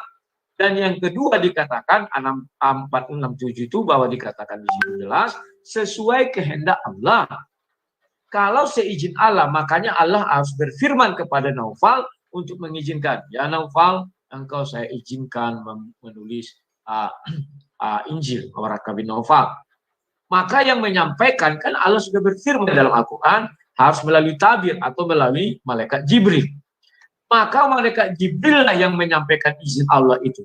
Kan itu logikanya. Tidak perlu ditafsir. Logikanya seperti itu. Baru kita kembangkan lagi. Dari mana Waraka ini tahu kisah Injil itu? Injil Nabi Isa. Karena kalian mengatakan, Al-Quran pun mengatakan, kisah Maryam itu hanya terdapat di dalam Al-Quran. Ini juga agak membuat saya jadi agak pening-pening juga. Kalau kisah Maryam itu terdapat di dalam Al-Quran, artinya Waraka itu menulis sebelum Al-Quran ada. Dan kalian tadi bertanya, dari mana kau bisa mengetahui bahwa surah 61 ayat 6 itu adalah Injil daripada Waraka bin Naufal? Itu pun tidak perlu ditafsir. Karena satu-satunya Injil atas seizin Allah itulah Injil Waraka bin Naufal. Dan kalimat yang ada kalimat Nabi Isa itulah Injil. Kan itu kalian akui. Itu artinya pengajaran. Nah, pengajaran Nabi Isa salah satunya surah 61 ayat 6. Bahwa akan datang Nabi setelah aku yang bernama Ahmad. Atau kurung Muhammad. Artinya, ucapan Nabi Isa itu adalah Injil. Maka harus terdapat di Injil Waraka. Pasti terdapat. Karena itu ditulis seizin Allah. Tidak sembarangan Naufal menulis itu. Tidak ujuk-ujuk langsung ngarang-ngarang bebas, enggak. Kalau enggak percaya, ya hadis itu dicabut aja ayatnya gampang atau dihapus. Tapi faktanya Bukhari tidak mau menghapus. Karena yang mengucapkan itu langsung dari Aisyah. Takut Bukhari, enggak sembarangan itu ditulis ya kawan-kawan ya. Nah, kemudian menurut Lukas 22, kalau mengenai Yesus itu Tuhan atau tidak, itu bahasanya sudah ada saya buat tersendiri. Nantilah kapan waktu kita bicara tentang itu. Tetapi intinya Yesus sujud, ya sujud. Saya pun berdoa sujud. Loh kok bisa Sang Dabaters? Ya, saya tidak harus menunjukkan sama kalian bagaimana saya berdoa. Karena Yesus mengajarkan kami berdoa di Matius 6. Masuk ke dalam kamar, kunci. Ketika dikunci bebas. Saya mau gini pun bisa, mau gini pun bisa, mau telanjang pun bisa. Kan tidak ada yang tahu. tetapi saya sujud ya saya sujud ya. Jadi itu tidak menjadi suatu kendala. Ya itu yang dari semua ini tadi Imam Kelana tadi bilang Injil yang diajarkan Yesus. Injil mana yang diajarkan Yesus? Sudah saya jawab. Bagi kami Matius, Markus, Lukas, Yohanes itu Injil yang diajarkan Yesus. Kalian bisa protes? Nggak bisa. Karena itu iman kami. Kalian hanya bisa protes kalau kami katakan itu Injil Nabi Isa.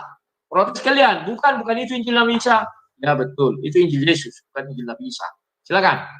Oke, Bang Rudi Yohanes, jadi mohon ada catatan ya, karena ini Bang Rudi Yohanes tidak ada asisten. Oke, Bang Orsini. Ada catatan. Ya, Bang Orsini sama Tuan Moto mungkin nanti dilanjut lagi sama Bang Faisal. Silakan Bang Orsini. Oke, makasih Mi. Saya ingin menjawab ya tadi Bang Rudi Yohanes bilang katanya tidak ada perintah sholat lima waktu dalam Al-Quran. Ini kan saya buktikan ada itu perintah sholat lima waktu dalam Al-Quran ya. Saya mau share screen ya. Ayat-ayatnya nih. Ini catatan saya. Nah ini. Perintah sholat lima waktu di dalam Al-Quran. Sholat lima waktu ya adalah Isya, subuh, zuhur, asar, dan maghrib. Nah ini nih. Karena sholat pada kedua tepi siang dalam kurung pagi atau subuh dan petang itu asar ya kan. Dan pada bagian permulaan daripada malam dalam kurung maghrib. Sesungguhnya perbuatan-perbuatan yang baik itu menghapus dosa. Perbuatan-perbuatan yang buruk itulah peringatan bagi orang-orang yang ingat. Quran surat 11 ayat 114. Ini tentang sholat subuh, asar dan maghrib ya. Nah, ini ayat selanjutnya dari karena sholat dari sesudah matahari tergelincir, yaitu maghrib. Ini maghrib lagi nih disebut di sini nih. Di atas juga disebut maghrib Pak. Dalam kurung ya, matahari tergelincir kan otomatis maghrib dong. Sampai gelap malam dalam kurung isya dan subuh. Nah, subuh disebutkan nih, jelas-jelas disebutkan subuh. Sesungguhnya salat subuh itu disaksikan. Quran surat 17 ayat 78 ya. Bisa bangun dicek ya, bisa buka sendiri ya. Nah, ini tentang penjelasan tentang sholat zuhur. Pelihara semua salat dan sholat wusta atau pertengahan garis miring zuhur. Berdirilah untuk Allah dalam sholatmu dengan khusyuk. Nah, ini penjelasan sholat wusta nih, sholat tengah nih. Salah satu dari sekian banyak sholat dinamakan dengan sholat wusta atau dalam kurung pertengahan. Ini sesuai dengan firman-Nya. Pelihara semua sholat dan pelihara sholat wusta. Berdirilah karena Allah dalam sholatmu dengan khusyuk. Surat Al-Baqarah ayat 238. Nah, jadi ini tentang sholat wusta ya, pertengahan. Tengah-tengah itu artinya sholat zuhur. Nah, terus sekarang saya mau nanya nih ke Bang Rudi nih. Itu atas perintah siapa? Itu Markus, Lukas, Matius, dan Yohanes itu menulis kitab-kitab masing-masing itu. Atas perintah siapa? Gitu. Tadi kan Bang Rudi menanyakan atas perintah siapa, itu Zaid bin Sabit, menulis Al-Quran. Memang nggak ada perintah Allah untuk menuliskan Al-Quran. Al-Quran itu kan dituliskan karena waktu itu banyak para sahabat Nabi yang meninggal dalam perang Uhud kalau nggak salah. Jadi Khalifah Abu Bakar ini berpikir, ini gimana nih kalau pada mati semua nih para hafiz Al-Quran gitu loh. Nanti umat-umat kemudian bagaimana mau mengenal Al-Quran? Kalau nggak dibukukan pada zaman Khalifah Utsman itu, ya kita nih, kami umat Islam nggak akan punya Al-Quran gitu loh. Punya apa kita? Apa yang mau dibaca? Ya, kan gitu logikanya. Jadi penulisan Al-Quran itu ada alasannya gitu loh. Gitu aja sih. Bang Osman, sebelum sholat maghrib, Umi minta 1 menit, Umi. Oke, buat boleh, yang tadi. Boleh ya? Bergantian ya, Aki Yusuf ya. Oke, silakan bro. Oke, 1 menit aja. Saya mau sholat maghrib, masalahnya gini. Tadi Bang Rudi katanya mengatakan sebelumnya Kristen Arab itu sudah sudah beragama Kristen gitu. Tapi bahasanya bukan Injil, Bang Rudi. Yang saya sebutkan tadi Al-Ahdu Al-Jadim. Lalu dari mana kata Injil itu? Bukan omongannya Bang Rudi yang saya minta. Tampilkan literasinya, buktinya di mana Kristen Arab sebelum Al-Quran itu turun sudah memakai kata Injil. Saya tunggu sekarang. Jadi jangan alasan Kristen sudah ada di Arab terdahulu sebelum Islam ada. Mana mereka memakai kata Injil? Yang ada mereka memakai kata Al-Ahdu Al-Jadim, Al-Ahdu Al-Qadim, ya, nggak ada Injil. Sekarang kalau mengklaim seperti itu, silahkan tampilkan buktinya. Jadi jangan dibalik. Nah, sekarang teman-teman yang pinjam kata Injil nyomot gitu, ya, bukan karena Kristennya ada duluan, tapi Kristennya nyomot duluan gitu. Silakan. Oke, ya, aku jawab ya. Yang pertama, sebentar. Ya, aku jawab. Yang pertama, aku berterima kasih kepada siapa tadi yang bernama Orisini Osman. Terima kasih Orisini Osman. Ya, bahwa perintah sholat ternyata sudah ada di dalam Al-Quran. Artinya, cerita yang di hadis itu cerita kosong atau bohong. Kenapa bohong? Kenapa kosong? Orang perintahnya sudah ada 5 waktu. Dan diceritakan di hadis itu, Nabi Muhammad naik ke Sidratul Muntaha. Meminta apa? Waktu sholat 5 waktu. Kan demikian. Maka di situ Nabi turun bertemu Musa. Berapa? 50 waktu. Turun setengahnya. 25. Turun setengahnya. 12 setengah. Akhirnya jadi 5. Pertanyaan saya juga jadi sama kalian ini. Berat beban kalian pembuktiannya. Siapa mendalilkan, dia membuktikan. Kalau sudah ada di dalam Al-Quran, buat apa lagi ada Nabi naik ke Sidratul Muntaha menerima sholat 5 waktu? Sudah 5 waktu. Hanya tinggal menyimpulkan, mengurutkan, oh ini 5, oke 5. Dan demikian, apa ada sholat lain lebih dari 5? Bisa jadi 50, karena kita ketahui belum ada dirubah sholatnya Musa. Sholatnya Musa 50 waktu. Apakah Nabi pernah menjalankan sholat 50 waktu? Ini pertanyaan lagi. Kalau tidak pernah, artinya Nabi tidak ikut firman Allah. Karena di Sidratul Muntaha itu kan pas turun ke langit ke-6 bertemu dengan Musa. Nah, yang berikutnya lagi yang lebih parah mengenai sholat 5 waktu ini, kalau benar yang di Sidratul Muntaha itu yang benar, yang di hadis itu, bukan yang di dalam Al-Quran, misalnya itu setelah diterima baru dituangkan dalam Al-Quran, urutannya harus kalian percayai. Artinya betul Nabi menerima dulu yang 5 waktu, barulah difirmankan di dalam Al-Quran. Kalian kan nggak tahu urutannya. Kalau menurut saya, yang benar itu naik dulu menerima 5 wahyu, baru difirmankan. Ya, 5 waktu, inilah waktunya, itu waktunya. Kalau Al-Quran duluan, baru terjadi peristiwa Sidratul Muntaha, itu kebalik. Itu seolah-olah Nabi cerita bohong. Artinya peristiwa itu tidak pernah ada. Orang sudah ada 5 waktu, kan demikian. Dan bebannya lagi berat. Karena di situ Nabi bertemu Musa 50 waktu. Apakah Nabi sesudah Musa kan tidak ada diubah itu sholat itu 50 waktu? Karena tidak satupun hadis mengatakan sholat itu diubah. Setelah di Sidratul Muntaha baru dibuka 50 waktu. Artinya Nabi Isa pun sholat 50 waktu, Nabi Muhammad pun sholat 50 waktu sebelum 5 waktu. Harusnya di Al-Quran sebelum Nabi naik Isra Mi'raj harus tertulis 50 waktu itu. Jadi beban pembuktian kalian tambah berat. Oke, yang berikutnya atas perintah siapa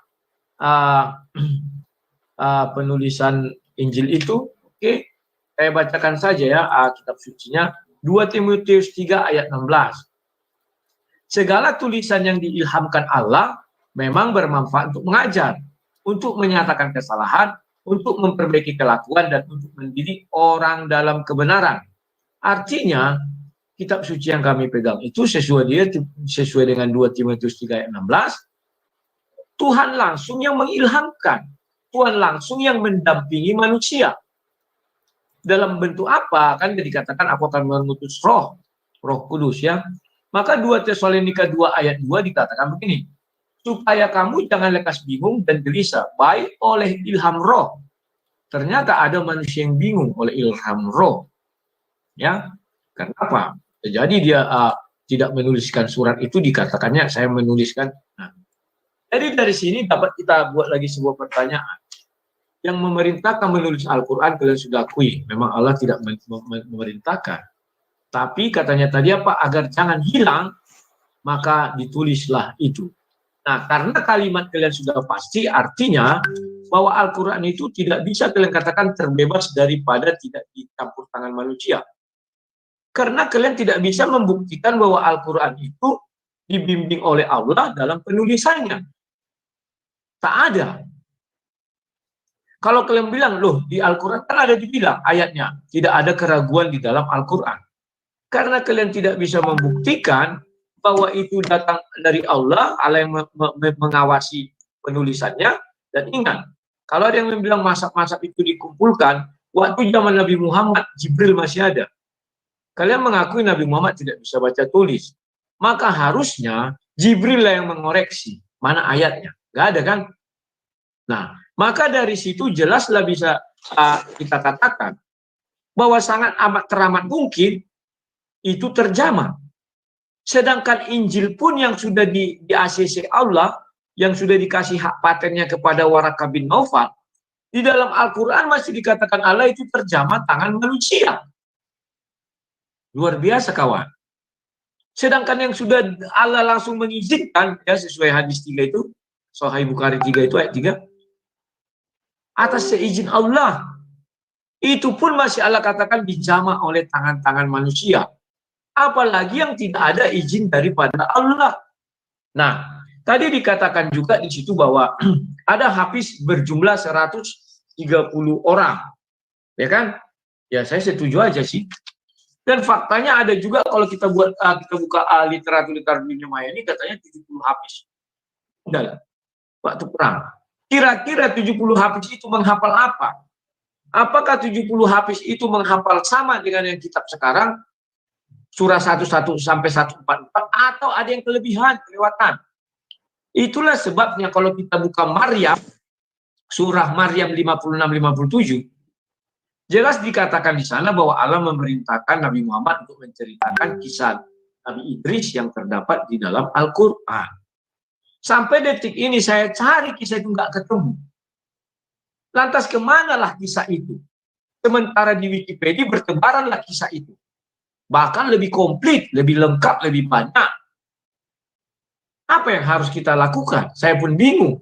Entah apa yang mau kita katakan dalam hal itu. Ya, Pak Rudi, saya mohon maaf ya, kalau bisa dua pertanyaan lagi menyusul, karena terlalu banyak sekali nanti Bang Rudi bertanya, kita sulit untuk bisa menjawabnya karena terlalu cepat Bang Rudi bicara kan gitu. Siap. Jadi aku sebenarnya ya menguraikan pertanyaan. Makanya nanti satu orang bertanya, aku jawab gitu aja lah ya. Iya. Ya silakan. Jadi begini Bang Rudi ya, Bang Rudi tentang masalah sholat ya.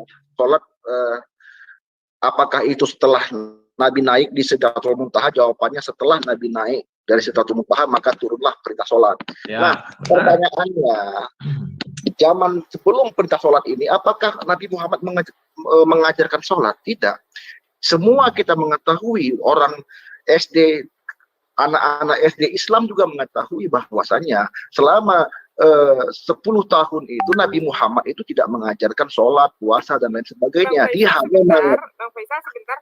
Ini Bang Dimas tolong ambil alih dulu moderator. Ini hujan di sini berisik suaranya Bang Dimas ya. Ya, jadi selama 10 tahun itu ya hanya mengajarkan masalah tauhid keesaan Allah, belum mengajarkan sholat, belum mengajarkan puasa, belum mengajarkan zakat. Kenapa saya katakan seperti itu, Bang?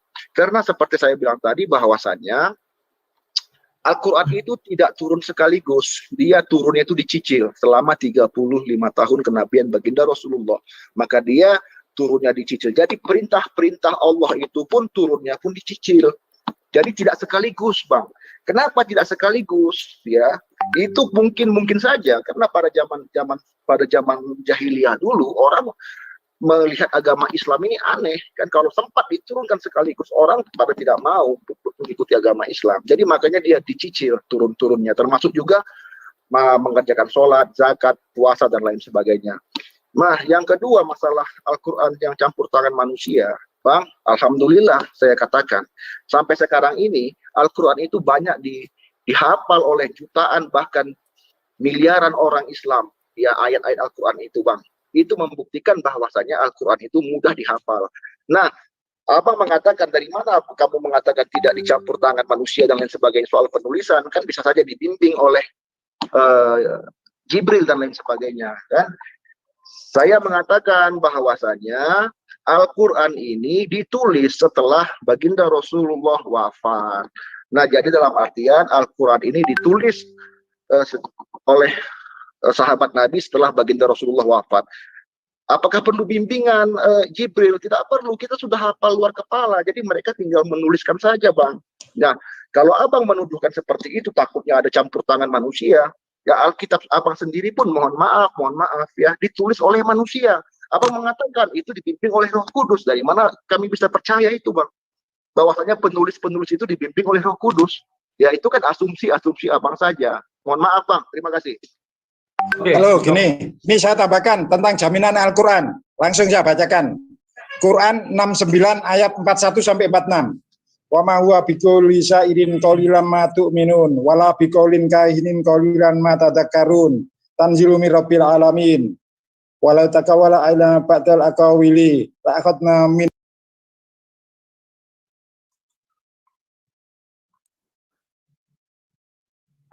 Halo? Suara nggak ada. Halo? Halo? Siapa tadi Bapak itu? Halo, ini jaminan Al-Quran. Saya bacakan. Surat Al-Haq atau 69 ayat 41 sampai 46. Saya bacakan terjemahnya.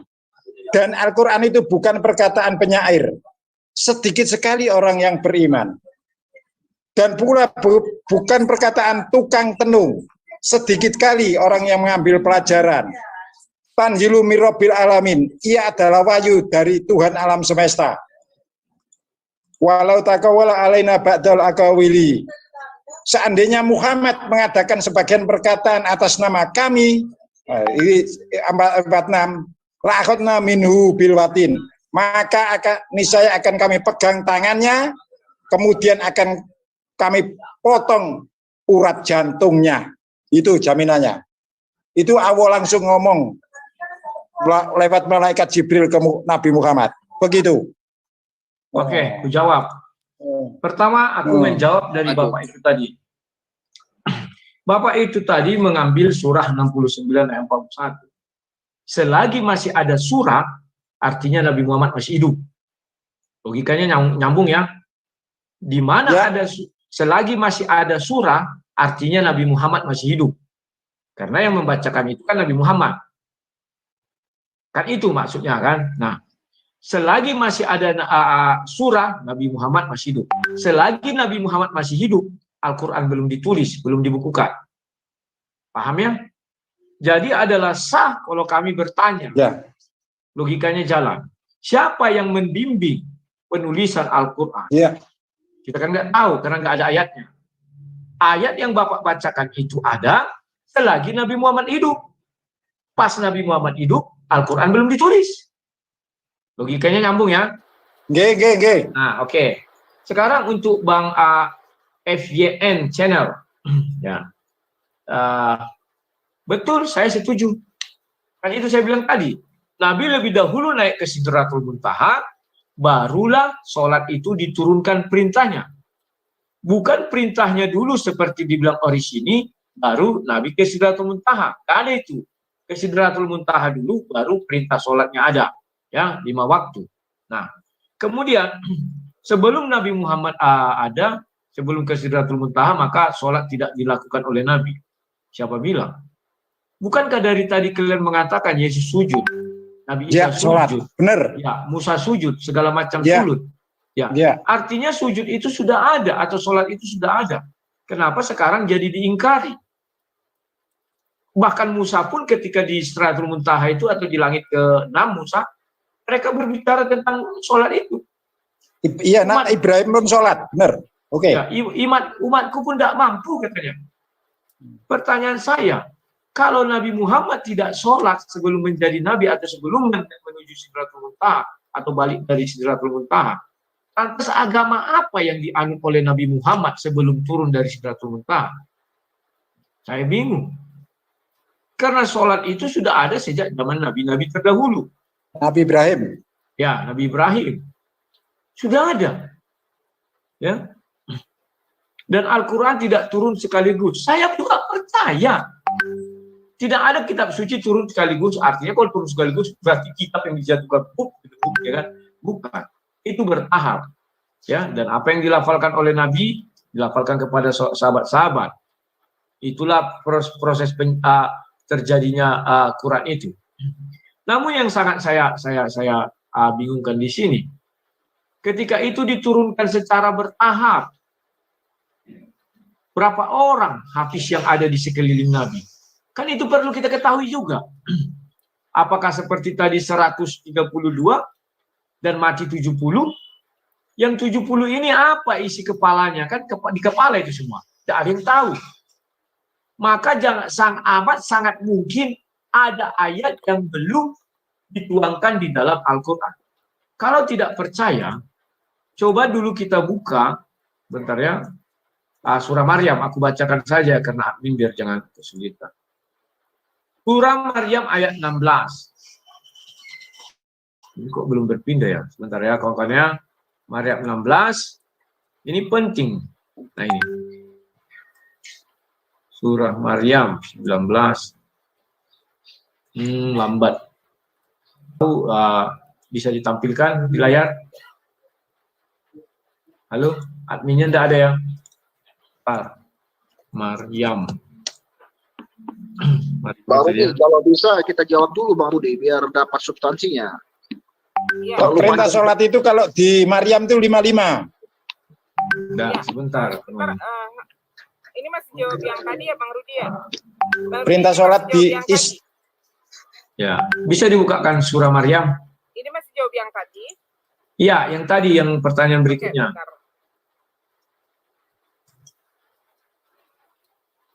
Perintah sholat itu di Maryam 55. Ya, bukan, saya bukan itu mau bilang itu. Punyaku putar-putar dia, lambat. Mau ambil apa? Maryam 56. Nah ini, aku bacakan. Bukan. 56 ya? Ya. Surah Maryam 19. Maryam itu 19 ayat 56 57. Ayat berapa? Ayat berapa, Bang? Surah 19 ayat 56 57.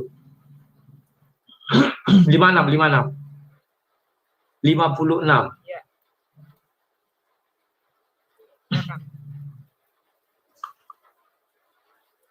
Oke, aku bacakan ya. Gimana? Dan ceritakanlah buka kurung tutup kurung Muhammad kisah Idris di dalam kitab buka kurung tutup kurung Al-Quran. Sesungguhnya dia seorang yang sangat mencintai kebenaran dan seorang nabi. Saya sudah menggali ke dalam Al-Quran. Saya bolak-balik, saya cari-cari. Apalah Idris ini mencintai kebenaran. Kebenaran yang bagaimana? Ya kan? Saya mau mencari kisah itu. Sampai sekarang saya nggak ketemu. Maka sesuai dengan catatan-catatan yang ada di dunia maya ini mengatakan 70 hafiz gugur ketika perang lupa Tabadan sampai 70. Artinya 70 ini pasti ada membawa kisah Nabi Idris salah satunya atau semua bisa jadi membawa kisah Nabi Idris. Maka sudah saya cari kemana mencari kisah Nabi Idris karena ini perintah loh.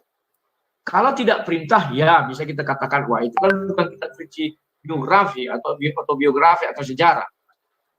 Tetapi itu perintah agar Nabi menceritakan kepada banyak orang kisah yang terdapat di dalam Al-Quran. Nah, kalau ada 70 hafiz yang wafat, isi kepala mereka kan kita nggak tahu, atau isi hati mereka kita nggak tahu apa yang dihafalkan. Saya bisa jadi memiliki sebuah dugaan kisah Nabi Idris ini terbawa bersama mereka. Kita nggak tahu. Dan faktanya sekarang kalau kita lihat, banyak kisah Nabi Idris itu di Wikipedia. Sekarang kitab suci umat Islam Wikipedia apa Al-Quran? Karena perintah itu harus yang terdapat di dalam Al-Quran mengenai sifatnya Nabi Muhammad yang apa tadi, yang solehnya atau apa itu. Tidak boleh dari Wikipedia. Itu. Silakan. Oke, Bang Rudi, ini sebentar sebelum ke Bang Yusuf, ini Tuan Moto dari tadi Raizen katanya udah pegel. Nah, nanti setelah Tuan Moto baru lanjut ke Bang Yusuf, nggak apa-apa ya? Ya. Bang Yusuf, Bang Faisal. Saya izin sholat maghrib dulu ya. Ya, silakan. Oke, sebentar kita bergantian sholatnya ya, Bang Faisal ya. Tuan Moto silakan. Halo, Tuan Moto. Anjing Moto. Mungkin lagi bergantian sholat juga sebentar. Atau ada teman-teman Muslim yang lain yang sudah sholat, siapa ini yang mau jawab dulu?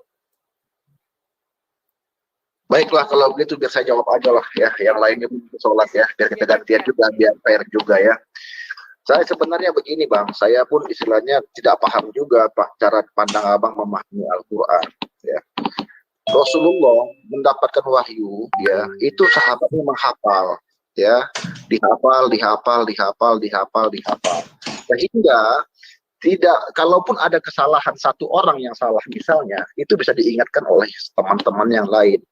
Ya, makanya kami ini bukan seperti mohon maafnya seperti agamanya Abang ya.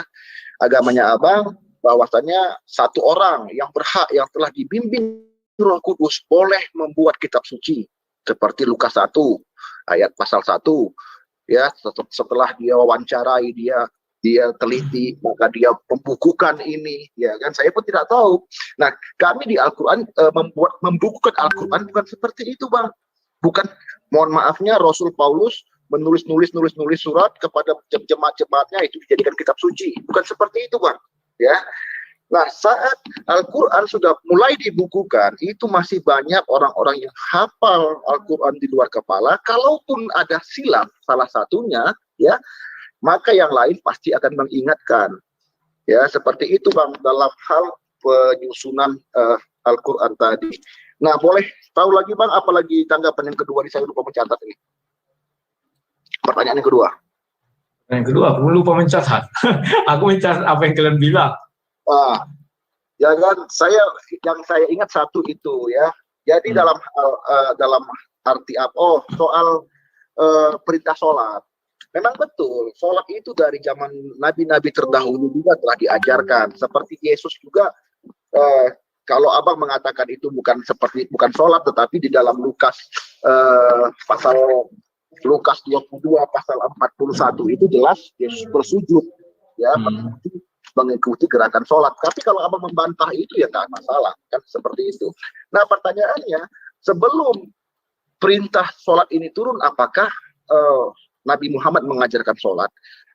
Saya mengatakan selama 10 tahun kenabiannya, beliau hanya mengajarkan tauhid, ya, keesaan Allah, Allah tidak beranak, tidak diperanakan, Allah tidak punya anak, dan lain sebagainya. Hanya mengajarkan keesaan Allah saja.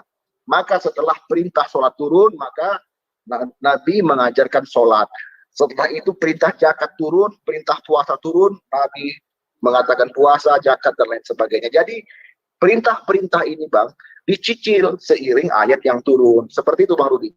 Mungkin lebih dan kurang bisa ditanggapi. Siap, saya tanggapi langsung ya. Saya tertarik mengenai yang tadi itu, bahwa Nabi Muhammad dapat wahyu atau dapat firman Allah langsung mengucapkan. Maka para sahabat menghafalkan. Kalau salah-salah diingatkan. Jadi dari kalimat itu saja ada kalimat namanya salah. Artinya kemungkinan salah sangat besar. Dan ketika Zaid mengumpulkan Hafiz itu, apakah semuanya hadir? Kan tidak. Jadi yang mana yang bisa menunjukkan salah, yang mana yang tidak menunjukkan salah. Dan apakah ketika Hafiz-Hafiz ini menghafal, surah 1 sampai surah 114, kan itu pertanyaannya. Kalau ada hafiz yang menghafal surah 1 sampai surah 114, Nabi Muhammad saja menjelaskan dalam hadis bahwa pernah beliau lupa ketika ada orang membaca Al-Quran, beliau mendengar, wah ini untung si fulan ini mengingatkan, kan demikian ya. Nabi saja bisa lupa. Bahkan ketika sholat pun ada hadisnya, kalau aku lupa ingatkan, kata Nabi kan. Nah, pertanyaan saya, ketika Nabi menyampaikan isi Al-Quran, apakah Nabi Muhammad berkata kepada apa namanya dia, tunggu, kepada sahabat-sahabat misalnya, surah Al-Baqarah 1, apakah demikian? Ini sangat penting, karena yang menentukan surat-surat itu siapa? Misalnya Nabi berbicara sama para sahabat, surah Al-Baqarah ayat 1, apakah demikian? Surah Maryam ayat 1, apakah demikian? Kan itu menjadi pertimbangan bagi kita. Atau siapa yang membuat surah-surah ini? Kalau orang lain yang membuat surah-surah ini bukan dari Nabi, artinya di situ jelas kita lihat campur tangan manusia sangat kuat. Itulah sebabnya kami dari Kristen mengatakan kitab suci kami diilhami Allah. Artinya dalam penulisan selalu didampingi oleh Roh Kudus. Andai kata ayat seperti itu ada dalam Al-Quran, kami tidak mempermasalahkan karena itu iman kalian. Maka kalau orang bertanya, Injil Matius, ya karena Matius yang nulis, maka ditulislah nama Injil Matius. Apakah Yesus berfirman, Injil Matius? Ya jelas tidak. Karena kami sudah meyakini bahwa ucapan Yesus itu adalah firman Allah. Murid-murid mengikuti dan yang menuliskan isi ucapan Yesus itu yang dituliskan. Penulisnya itulah dinamakan nama ayatnya. Sama dengan Nabi Yesaya. Penulisnya Yesaya, maka dikatakanlah kitab Yesaya. Nah, yang menjadi pertanyaan saya berbeda dengan Islam. Islam itu kan dihafalkan. Sumbernya satu dari Nabi Muhammad. Apa yang diucapkan Nabi Muhammad itu yang ditulis para sahabat yang dihafalkan. Maka sudah pasti Nabi Muhammad akan berkata, Al-Baqarah 1, Al-Baqarah ayat 2, Al-Baqarah ayat 3, misalnya begitu. Dan yang paling membuat kita lagi agak heran, apakah Nabi Muhammad berkata, surah 2 itu, karena itu sudah terjadi lama sekali. Itu yang bisa saya sampaikan ya. Mengenai gerakan sholat dan bahwa Nabi Muhammad tidak sholat selama 10 tahun, saya juga percaya. Jangan panjang-panjang Bang, satu-satu dulu biar kita bahas, karena ini yang lain lagi sholat ini soalnya. Oke, silakan. Itu aja yang buat mengenai ayat tadi. Dalam arti yang begini Bang ya, seperti yang saya bilang ya, itu Al-Quran turunnya ayat per ayat, bukan surat per surat. Nah, yang menamakan surat itu siapa? Ya Rasulullah sendiri, ya, dengan bimbingan daripada Jibril, ya. Abang boleh mengatakan, oh kitab kami ditulis oleh orang-orang dengan bimbingan Roh Kudus. Kami juga boleh mengatakan bahwasanya penamaan kitab suci Al-Quran itu ialah yang dibuat oleh baginda Rasulullah SAW, ya. Tapi udahlah, pada intinya, ya. Bagi kami itu Al-Quran itu sebuah keajaiban. Karena sampai sekarang pun saya tidak bisa bahasa Arab. Tetapi Alhamdulillah saya ada beberapa hafal dalam ayat-ayat di Al-Quran. Walaupun saya tidak mengerti bahasa Arab. Itu merupakan sebuah keajaiban bagi saya sendiri. Ya. Nah soal masalah kalau salah. Saya bukan berandai-andai istilahnya kalau salah ingat dia lupa ingatan atau bagaimana. Mereka kan saling mengingatkan. Jadi di dalam untuk menyusun sebuah mushaf Al-Quran itu dibentuklah panitianya. Panitia dibentuk oleh Abu Bakar As-Siddiq setelah baginda Rasulullah wafat. Jadi dibukukan ya itu dengan membentuk panitia. Jadi masing-masing mereka yang telah hafal, karena kami ini Bang, orang Islam ini setiap hari baca Al-Quran. Sholat kami pun sholat Al-Quran. Jadi kecil kemungkinan kami itu salah kutip. Berbeda, mohon maaf, dengan Alkitabnya Abang, berbeda sekali. Alkitabnya Abang ditulis oleh orang-orang yang kata Abang dengan bimbingan Roh Kudus. Tetapi kalau kita boleh fair, yang kitab yang dibimbing oleh Roh Kudus itu kenapa saling kontradiksi? Tapi nanti kita bahas di sesi yang lain. Di antara Matius, di antara Lukas dan lain-lainnya itu kontradiksi. Apakah Roh Kudus dengan bimbingan Roh Kudus bisa kontradiksi? Ya, silakan Bang. Oke. Kalau kita mengatakan kontradiksi di dalam Bible itu tidak ada. Hanya pemahaman kita aja yang nggak sampai ke sana. Dan sudah banyak ayat yang saya buktikan tidak kontradiksi. Dan kalau di dalam Al-Quran memang nggak ada kontradiksi. Kalian akan juga mengatakan, ya karena kalian tidak paham bahasa asli. Begini Bogono, ya itulah yang terjadi. Ya. Sekarang, kalau yang menamai adalah Nabi, dan itu di bawah bimbingan Jibril. Kenapa penulisan tidak dibimbing oleh Jibril? Saya tidak pernah melihat di situ dikatakan dibimbing oleh Jibril. Dan dalam penulisannya, Nabi memang pelafalannya, apakah Nabi berkata, Al-Baqarah 1, terus penyusunan, surah pertama apa, surah kedua apa. Karena faktanya, ikro katanya, sesuai Bukhari 3, itu bukan surah 1, tetapi surah 96 kalau nggak salah saya, 96-95. Ya, 96. 5 ayat, ya 96. Itu 5 ayat pertama bukan di surah 1. Bisa saya sholat dulu ya? Boleh, silakan. Dulu ya. Silakan. Ini masih banyak kok yang enggak. Ya. Oke, saya dengarkan.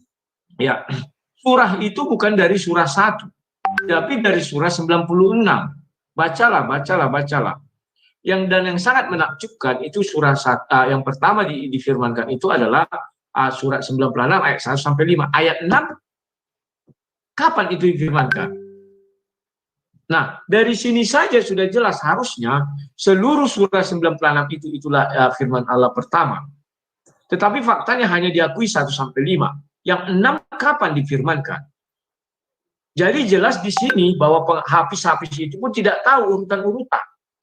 Penting mereka mengucapkan, bahkan urutan pertama pun ikro enggak tahu. Sampai muncul hadis. Di hadis lah baru dikatakan ikro. Nah, dan di hadis itu jelas dikatakan apa? Surah Sahih Bukhari ayat 3, di situ mengenai turunnya Al-Quran itu, perawinya 6. Ya, satu sumber dan akhirnya sama. Tetapi di 64, 67, 64 gitu ya, lupa ya, nanti kita lihat. Itu 11. Yang 5 lagi dari mana? Dan uniknya, sumbernya sama dengan Aisyah, dan perawi terakhir, orang yang terakhir mengucap sama. Tetapi isinya berbeda. Dari situ saja sudah dapat kita ambil kenyataan bahwa manusia, sekalipun orangnya sama, isi pembicaraannya pasti berbeda kalau diucapkan lebih dari sekali. Loh kok bisa begitu? Oke, kita bukakan. Saya hadis Bukhari 3 ya. Mudah-mudahan ini sudah ada ya, mudah-mudahan. Nah, Bukhari 3 ini dijelaskan urutan-urutan apanya ya, rawinya. Telah menceritakan kepada kami Yahya bin Bukair berkata, telah menceritakan kepada kami Al-Laits dari Ukail, dari Ibnu Syihab, dari Urwah bin Zubair, dari Aisyah, kaum ibu mukmin, bahwasanya ia berkata, ya ini ada 6. Sudah? Berarti yang pertama Aisyah, yang terakhir Yahya bin Bukair. Maka kita merujuk ke hadis yang penguatnya itu.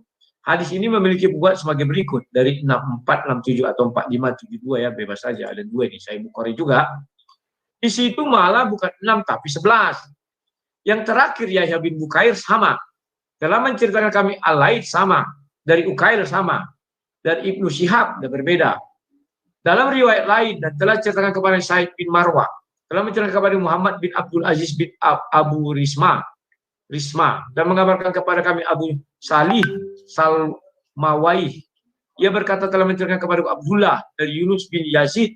Ia berkata telah mengabarkan kepadaku Ibnu Syihab bahwa Urwah bin Zubair telah mengabarkan kepadanya bahwa Aisyah, sama ya, akhirnya akhir dan pertamanya sama Aisyah. Tetapi isinya jauh beda. Ya. Di Sahih Bukhari 3 tidak ada dikatakan ikro. Di Sahih Bukhari yang 4572 di sini jelas dikatakan ikro. Bismika lazi, ada ya. Jadi di situ sudah terdapat namanya perbedaan.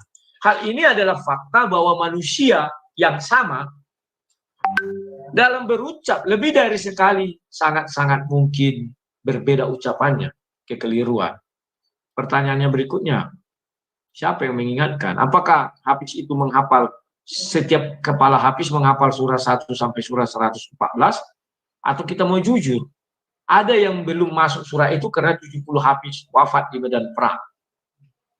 Oke, silakan. Wah, semua pada sholat. Apa-apa, aku sendiri sini.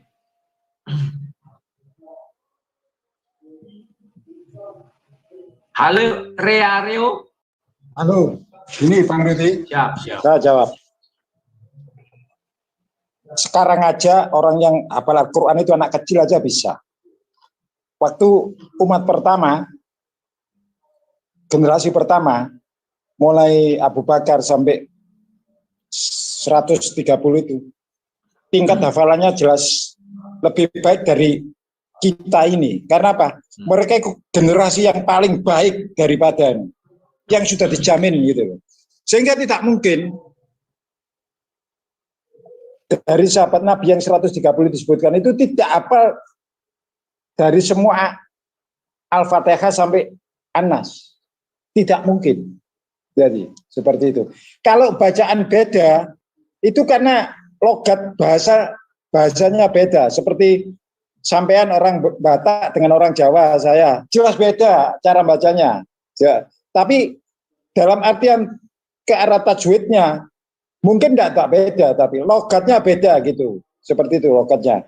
Ada itu di Syria itu dengan beda. Seperti itu, Bang Rudi. Jadi. Oke, terima kasih. Kalau Bapak bilang orang sekarang hafal habis itu hafal ayat Quran, saya percaya. Kenapa mereka hafal? Karena sudah ditulis. Dan mereka tidak mungkin lagi salah, kenapa? Ada tulisan. Jadi bisa dikoreksi, coba hafalkan. Ngaji dia, oh ya ini benar, oh ini salah. Karena sudah ada yang baku. Tetapi ketika zaman Nabi wafat, kan tidak ada yang baku, yang sudah jadi buku.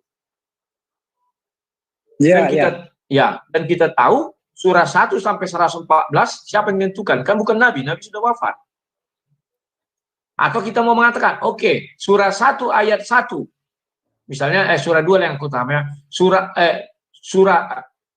2 Al-Baqarah ayat 1 misalnya. Apakah Nabi berfirman demikian? Kan tidak berucap demikian.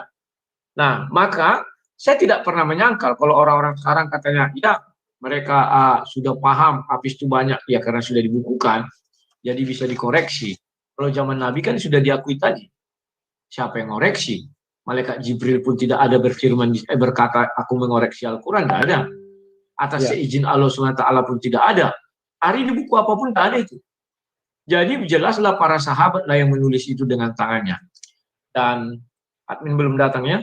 Saya akan buktikan apakah Al-Quran zaman dulu yang di Birmingham sama dengan yang sekarang. Pasti sudah jauh berbeda. Si Goldian mengatakan Al-Quran zaman dulu tidak mengenal tanda baca. Yang sekarang sudah ada tanda baca. Artinya sudah terjemah tambahan manusia. Kan itu aja, nggak rumit kita memikirkannya. Pak Reareo, saya mohon maaf sekali karena saya sudah lapar ini Pak. Saya ada asam lambung. Nah, kawan-kawan, itulah perdebatan tadi dan saya sudah mohon izin karena ada asam lambungnya. Jangan jadi bilang nanti lari segala macam ya. Dan kalian lihat kan bagaimana kan mereka sendiri yang bingung terhadap kitabnya. Tetapi ya sudahlah, itu hak mereka, urusan mereka. Dan mereka tadi bilang, ya dari mana kamu tahu gini-gini? Besok kita bahas. Ya kawan-kawan, saya tetap mengajari kalian kawan-kawan dimanapun kalian berada. Nanti kalau bertemu hal seperti itu, apa yang sudah saya ajarkan kepada kalian, lawan seperti itu. Karena tadi siang ada dari Nias, saudara kita, bertelepon, bukan dari Nias, dia orang Nias, mungkin dari Nias ya. Begitu dia bilang, saya pernah duduk di warung kopi orang Aceh. Kita kayak mana ceritanya jadi debat agama kami. Semua yang saya ajarkan, ku bal-bali dia, ku hajar katanya. Sampai bingung-bingung dia katanya. Ya begitu kawannya, sudah saatnya kita jadi pelaku firman. Katakan kiri kanan, muka belakang dan sebagainya. Kawan-kawan, aku izin makan dulu. Nanti kita ketemu lagi dan percayalah inilah debat paling santun, sopan dan slow selama saya debat ya. Tidak ada emosi, tidak ada apa, semua berurutan. Artinya mereka makin dewasa untuk berbeda pandangan. Tetapi itu kan hanya di roomnya kalau ada saya, bangga-bangga. Enggak betul. Kalau tempat yang lain pasti ribut itu kawan-kawannya. Karena saya sudah buat perjanjian, siapa ribut langsung keluar aku. Oke, sekian dan terima kasih. Sampai jumpa, salam Sang Debaters. Tetap setia kepada Tuhan kita Yesus Kristus. Yang bisa menyelamatkan kau ke surga hanya orang yang tidak berdosa. Hanya yang sesuatu Tuhan yang bisa menyelamatkan kau ke surga. Orang pendosa tak bisa membawa orang ke surga. Dia aja berdosa. Salam Sang Debaters.